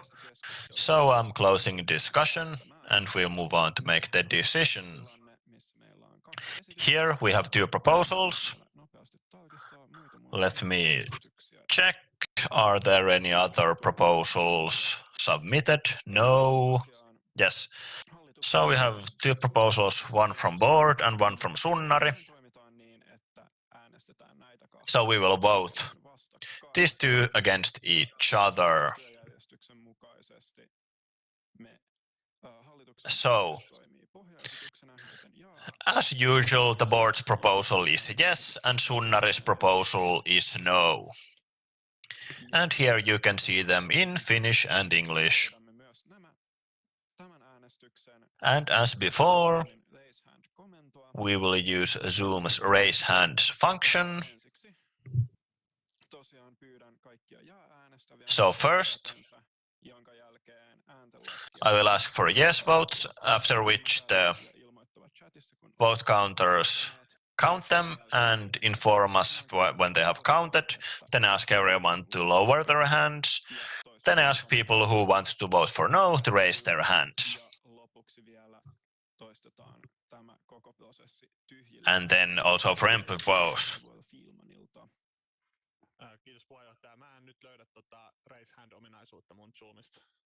I cannot find the raise hand function.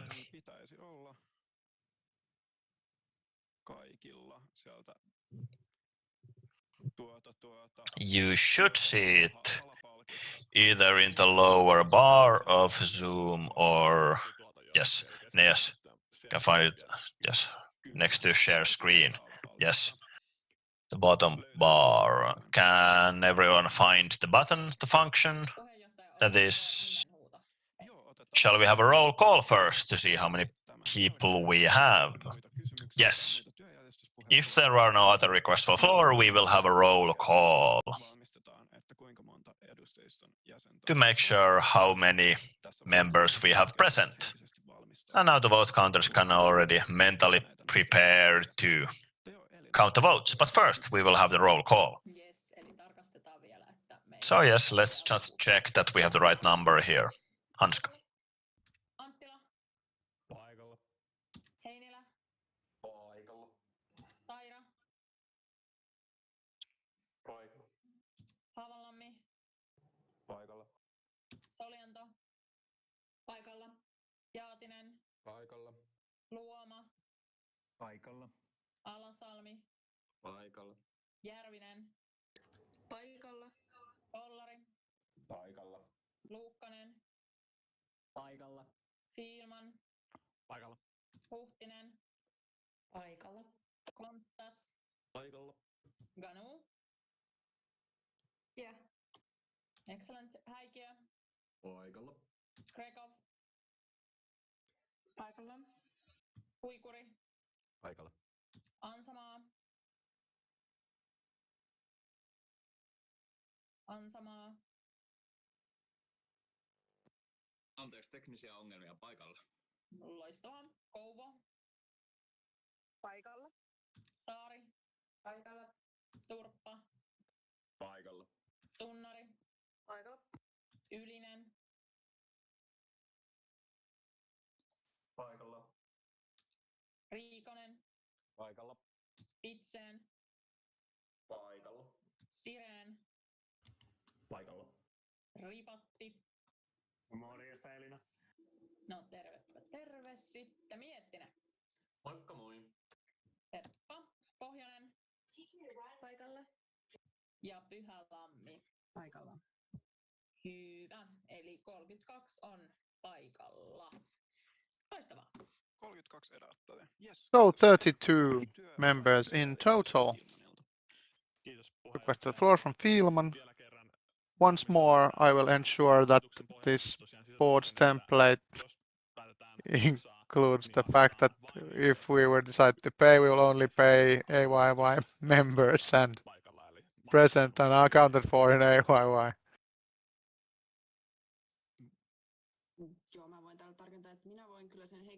Yes, I can personally assure that I will take care that each individual who is being sent money out of our funds, we will check that they are AYY members. Yes, kiitoksia. Entä paikalla läsnä olevat? What about attending? Kiitos. Yes. No niin, tämä toivottavasti selkeytti viimeisetkin This could hopefully clarify the rest of the doubts. Ja toivottavasti nyt meidän Hopefully now our vote counter, Ylinen and Alasalmi, are ready. Eli tosiaan ensiksi pyytäisin kaikkia, jotka haluavat äänestää hallituksen. First off, I would like all of who want to vote yes for the template, raise your hand now.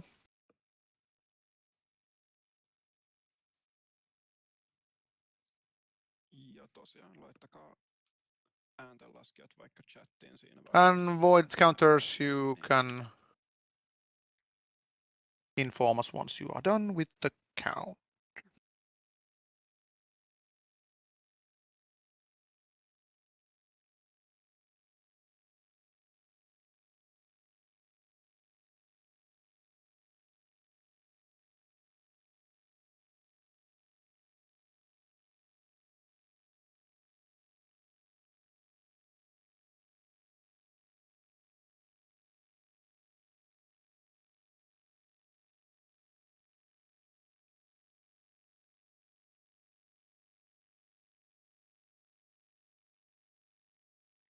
Yes, ääntenlaskijat ovat valmiita, joten voitte nyt kaikki laskea käteen. Vote counters are done, you can lower your hands. Let's have a short break in order to have all the votes counted.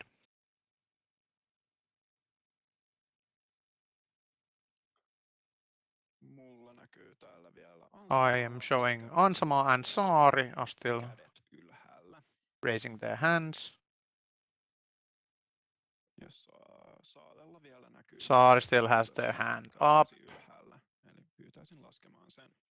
Please No niin, lower your hand. näyttääkin siltä, että Okay, olette laskeneet, joten siirrytään seuraavaan everybody's lowered their hands, so äänestykseen. Eli jos haluatte äänestää moving to the next. esityksen puolesta, But if you want to vote on behalf of Sunnari's proposal dokumentissa in this presented nostakaa document, kätenne ylös nyt. raise your hand now.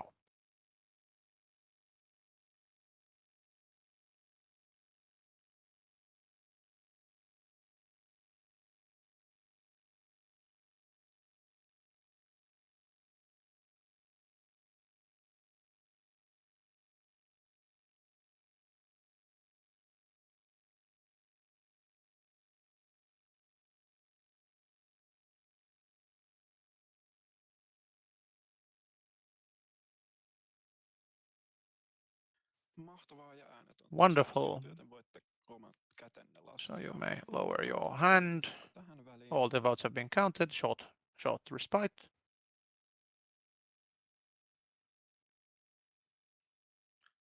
No niin, nyt ei näy enää käsiä Okay, ylhäällä. no hands are Vielä lopuksi visible, viimeiset so äänet. Eli jos haluatte äänestää tyhjää, finalize if you want to nostakaa vote kätenne empty, ylös. raise your hand now.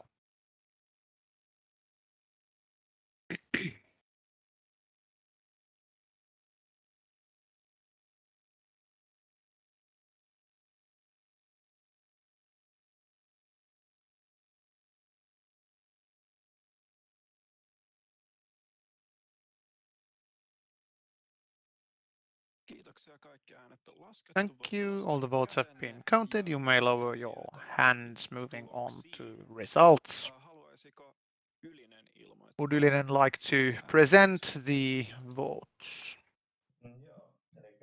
So yes, 23 yes, 8 no, and 1 empty. Ja Alasalmi seuraavaksi. Alasalmi, please.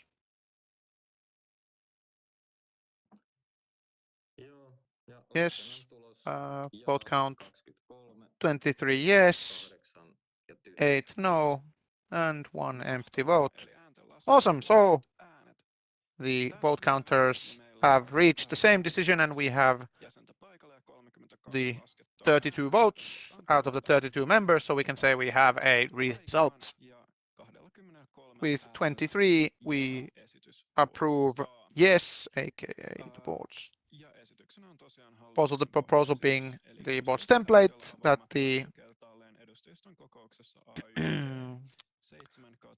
board decided not to open up to debate or decision the already made decision regarding the COVID grants and will not make amendments or changes to the already made decision regarding the arts and biz students COVID-19 subsistence grants. Decided as thus.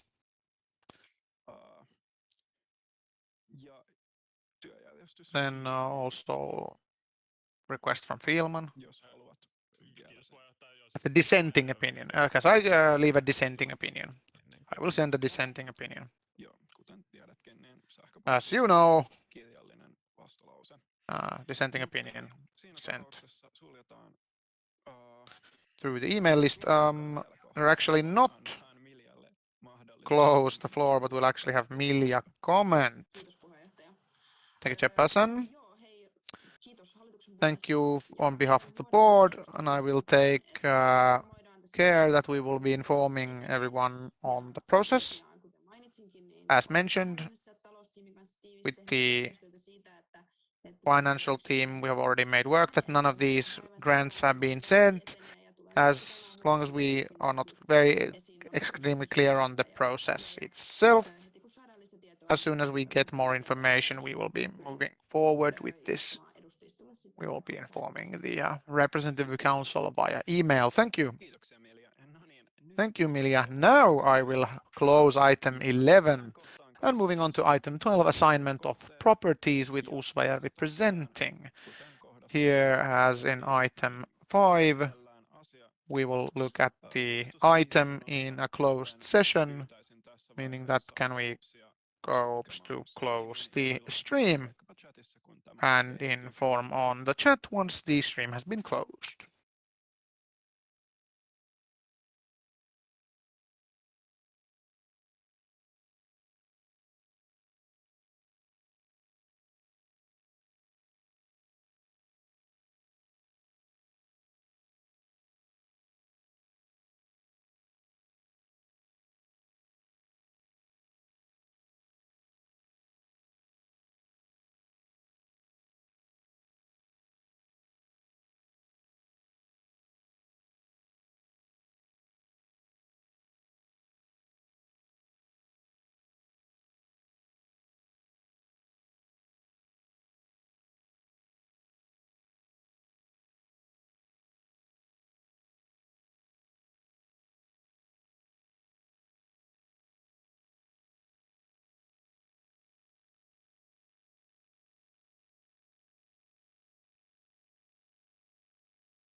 I would request, did OBS hear us? Can they comment, is the stream still on or has it been cut off?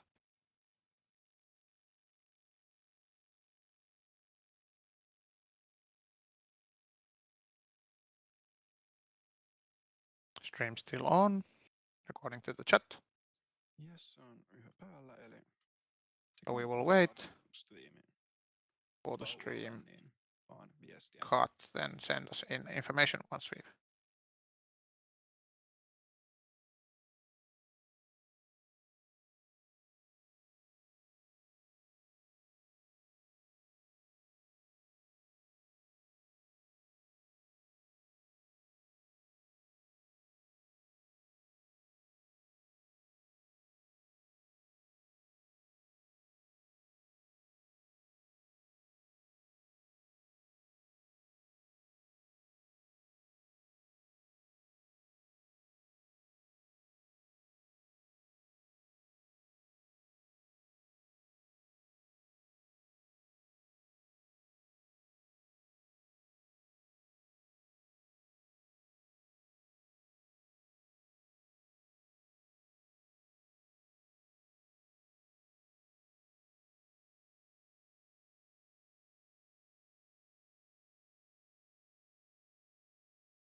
Ja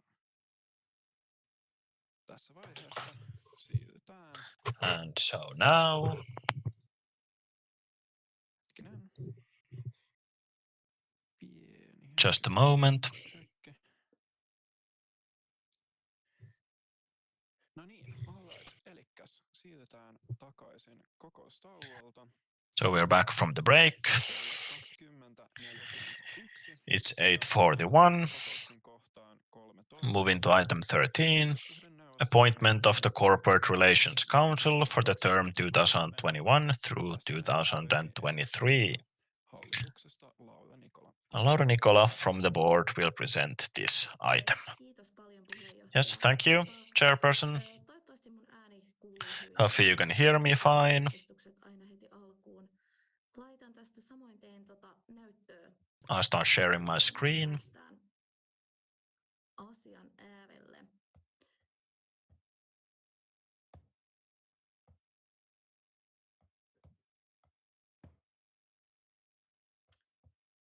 Yes, box. Yes. Eli tosiaan hyvää iltaa edustajista vielä munkin puolesta. Good evening, everyone. Viimeistä asiakohtaa viedään ja Last item on the agenda. Yrityssuhdeneuvoston nimitys The appointment of the corporate relations for the term 2021 through 2023. I understand that you have had a long night, so I tried to keep this concise. I'm Laura Nikola, and in the board I'm responsible for corporate relations, alumni, and the strategy. So yes, I'm of course mostly on behalf of my corporate relations post presenting this. So yes, let's move on. First, a bit of background, what the Corporate Relations Council is. It was established in 2013, a guiding body consisting primarily of alumni who have graduated from Aalto or from the universities that preceded Aalto. The council has no operative authority. They do not make decisions. They act as consultants. And this advisory or consultative task, the scope of responsibility is related to our corporate relations. In the meeting 5/2020, the tasks were defined in more detail. According to the regulations, it consists of a maximum of 10 members. They are appointed for a 2-year term. And according to the regulations, an individual member may have 1 to 3 terms in total. Then we'll quickly go through the election process and criteria.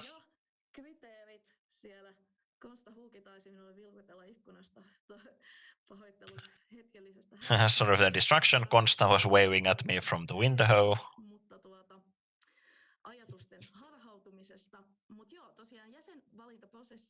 So it's a process and criteria for selecting the members to the council. Potential members were contacted between June and August. We used this direct application principle, headhunting, that is in 2022, when we started the process, the contacting the new members. 4 of our existing members out of 8 left their post in the Corporate Relations Council, which means that we had 4 vacant seats. And as I mentioned, the composition, it may have a maximum of 10 members, but in this case we decided that it would be good if we fulfill these 4 vacancies.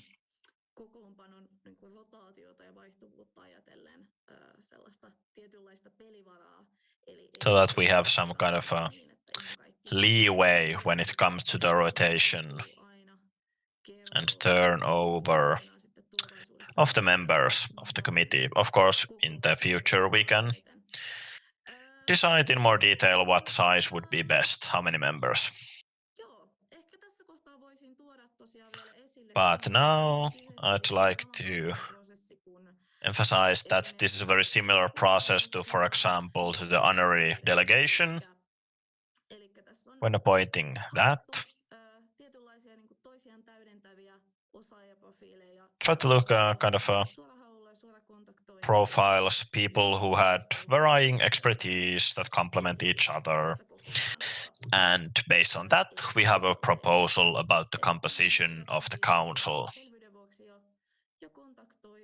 Says we have already contacted these persons, just to clarify that.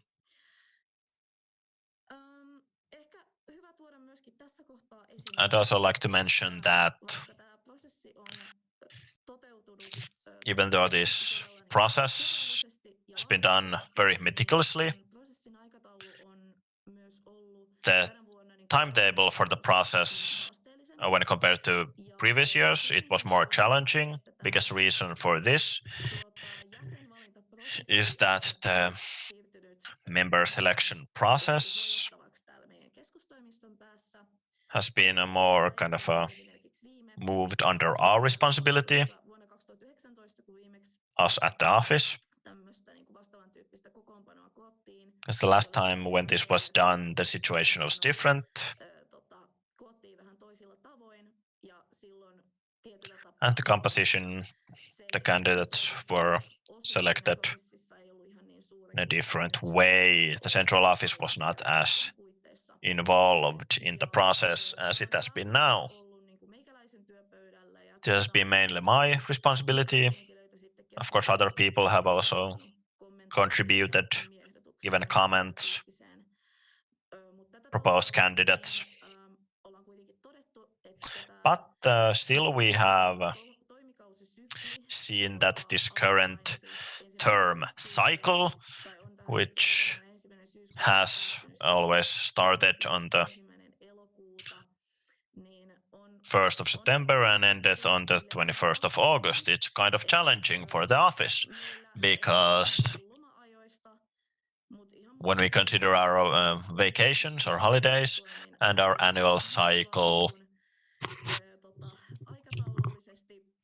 the timetable was challenging. We feared that it may be difficult to have this proposal for the composition to this meeting.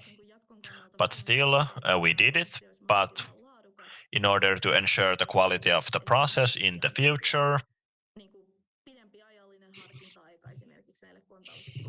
and maybe give more time for the contacted persons to consider whether they want to take up the post or not. They were given quite a lot of time, but still.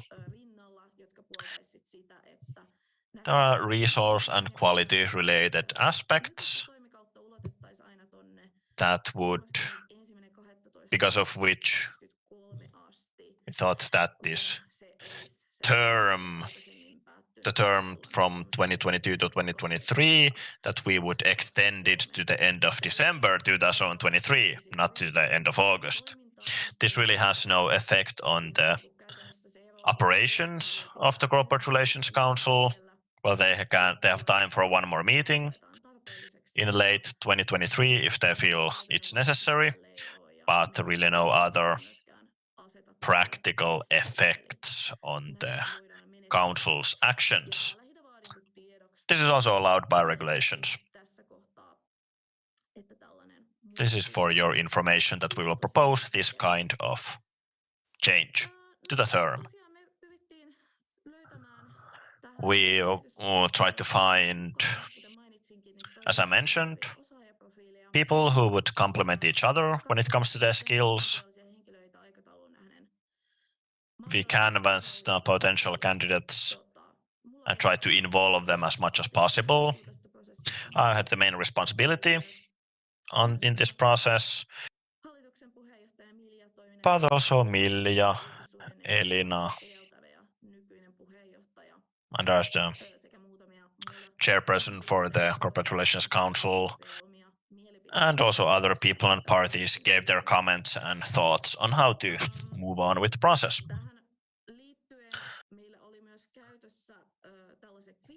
We had these criteria in use, the main criteria, by selecting the people. They were defined already last year, and I think before that as well.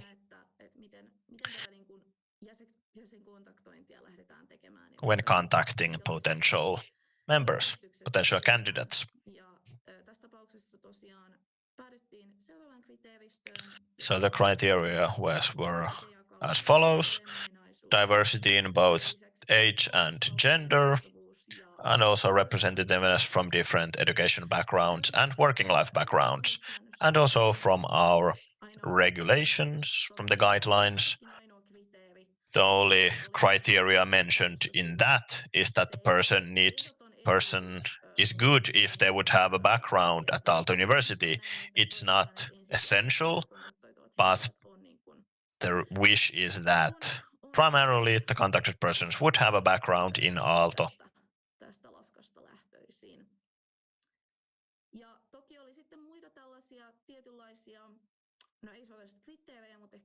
And there were other, well, not criteria, more like characteristics that we saw as positive, but they were not as essential, because we felt that it may have also limit our options, especially when the timetable was so tight. We leaned more to these criteria mentioned before.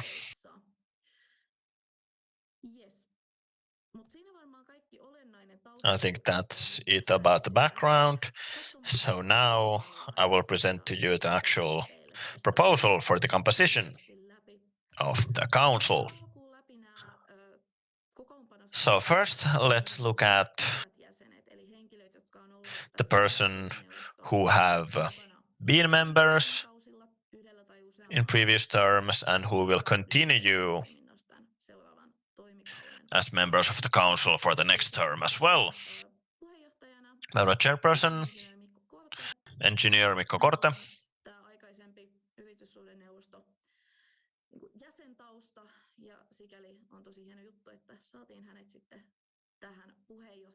He has been in the Corporate Relations Council before, so it's excellent that he's chairing it now. We are very happy about that.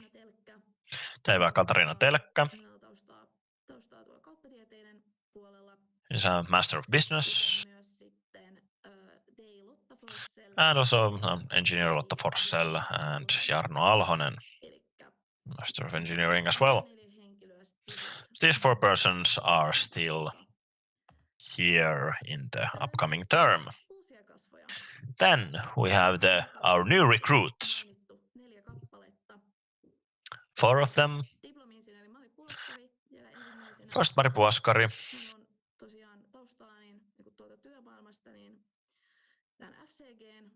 Master of Science. She's been CEO of the Finnish Consulting Group. Also member of the board of TKY, the predecessor of AYYE. So being societally active as well. Also active in politics. Then we have Nico Ferm, a familiar face to some of you, Master of Science as well. Works as Development Manager in the city of Espoo. Has been Secretary General of AYYE.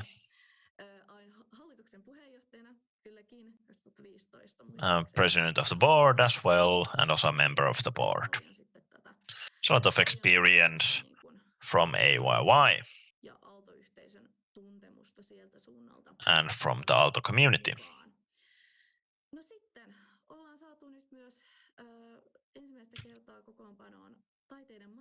Then we have also a Master of the Arts, Ville Tuominen. She is director and partner at Ellun Kanat. a lot of background in a lot of know-how related to strategy, implementation of strategies, practical knowledge in that regard.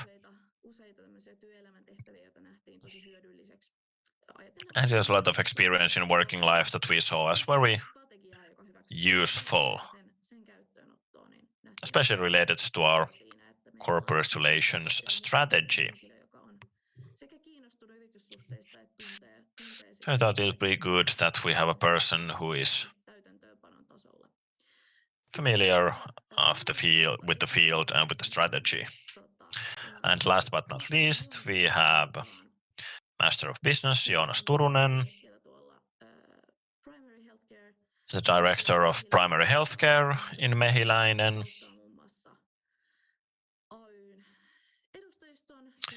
He's been a member of the AYYE Representative Council and also from the Lukiolaisten Liitto. Yes, these would be the new members. And then also the members who are leaving, whose term ended at the end of August. Markus Mäkelä, the previous chair, has been in the council right when it was founded, since 2013. Also Lauri Heiliö, Master of Business, Master of Engineering Tuisko Suomala, and Master of Business Olli Christian Tukonen.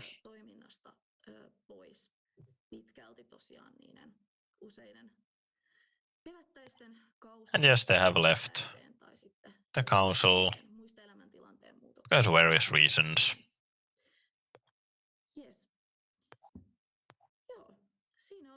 So, that was pretty much it about the composition and background, Corporate Relations Council.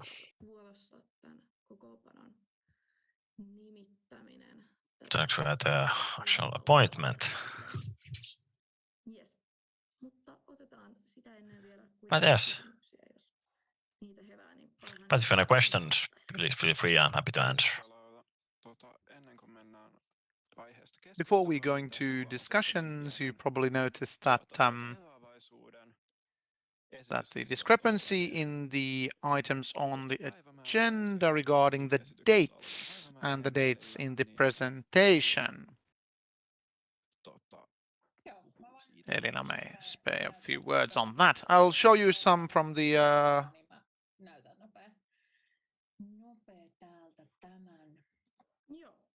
minutes, yes. So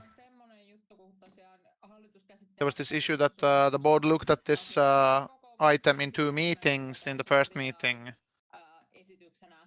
the proposal was to look at the term until August, and it was still in the primary template. The first idea was that the decision was a bit different, so that for your information that this is the actual decision which is here. The presentation was wrong. Hold on. So here are the both. So here is the proposal going into the minutes. Being that the RepCo decided to appoint the Corporate Relations Council for the term 1st of September. And I'd like to add that the discussion undertaken came at the very end of the process, so hence was something that I didn't notice the old date. Thank you both. Opening the discussion for the topic first. Filman. Chairperson. Two quick questions. Can these Corporate Relations Council members, do they receive some sort of monetary compensation? And since we have a Master of the Arts, but who's in Ellun Kanat, who we are doing active business, is this a possibility for a conflict of interest? Yes, my direct answer is no and no, but Elina may fulfill if you have something to fulfill lisättävää tähän Emilin kysymykseen? for Emil's question. Joo, juuri näin. Eli Yes, exactly so. So palkkioita ja no monetary compensation and Ellunkanat has happened to be in these two tai tässä opiskelijamedia- items regarding student media and visualization through competitive tendering. They've been chosen as niin kun tää ei ole cooperation mikään partners, but this is not a jatkumo, continuum or continued tehty ja esimerkiksi kun cooperation. For example, the Corporate Relation Committee Council or Corporate Relations Council item, people have no say on how we will do competitive tenderings. Do they receive other information that could be used in competitive tendering? No, ei Well, no, not really. Well, they yrityssuhteisiin, että siinä are on focused on our niin kuin, corporate relations. ei mun nähdäkseni kyllä I don't see tämmöistä that tapahdu. Mutta this would be happening. ja tosiaan Yes. jatkossakin niin So in the future, ei niin kuin no, edelleen ihan samoilla periaatteilla still with the same principles, we will undertake competitive tenderings. semmoisia tarvitaan johonkin, mutta nyt on tosiaan ollut ehkä poikkeuksellisen paljon But erilaisia viestintätoimistotarpeita ja we have certain communications office needs, and että sitten valikoituu Ellunkanat has been chosen sitten kriteeristön pohjalta based on the criterion we have set that to be the best option in a few surveys, but that has nothing to do even in the future regarding. käsityksen mukaan Ville ei ole semmoisessa I think that Ville is not in a position there who would actually be doing competitive tendering or sending them. Jotenkin näin. Onko sitten muita? Yes, any other requests for the floor or questions?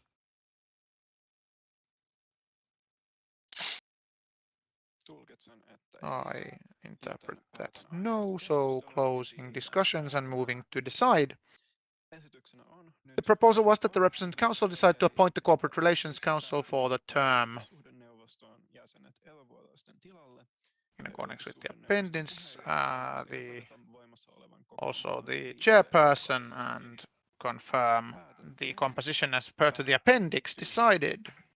Suljetaan kohta Closing item 13, moving on to item 14, other emerging matters or other business. Opening discussion. Onko muita esille Are there other asioita? business items? Filman, ole hyvä. Filman, please. Kiitos puheenjohtaja. Jälleen haluan nostaa Thank you. I like to reinstate once again that we would get the appendixes in the inside in time and with all in their entirety. Thank you.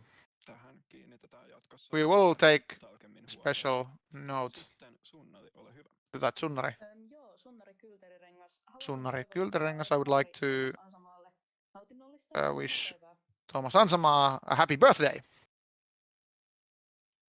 Kiitos. Ja oikein Thank you. hyvää syntymäpäivää Ansalle. Happy birthday to Ansas. Onko muita esille tulevia asioita? Other emerging matters.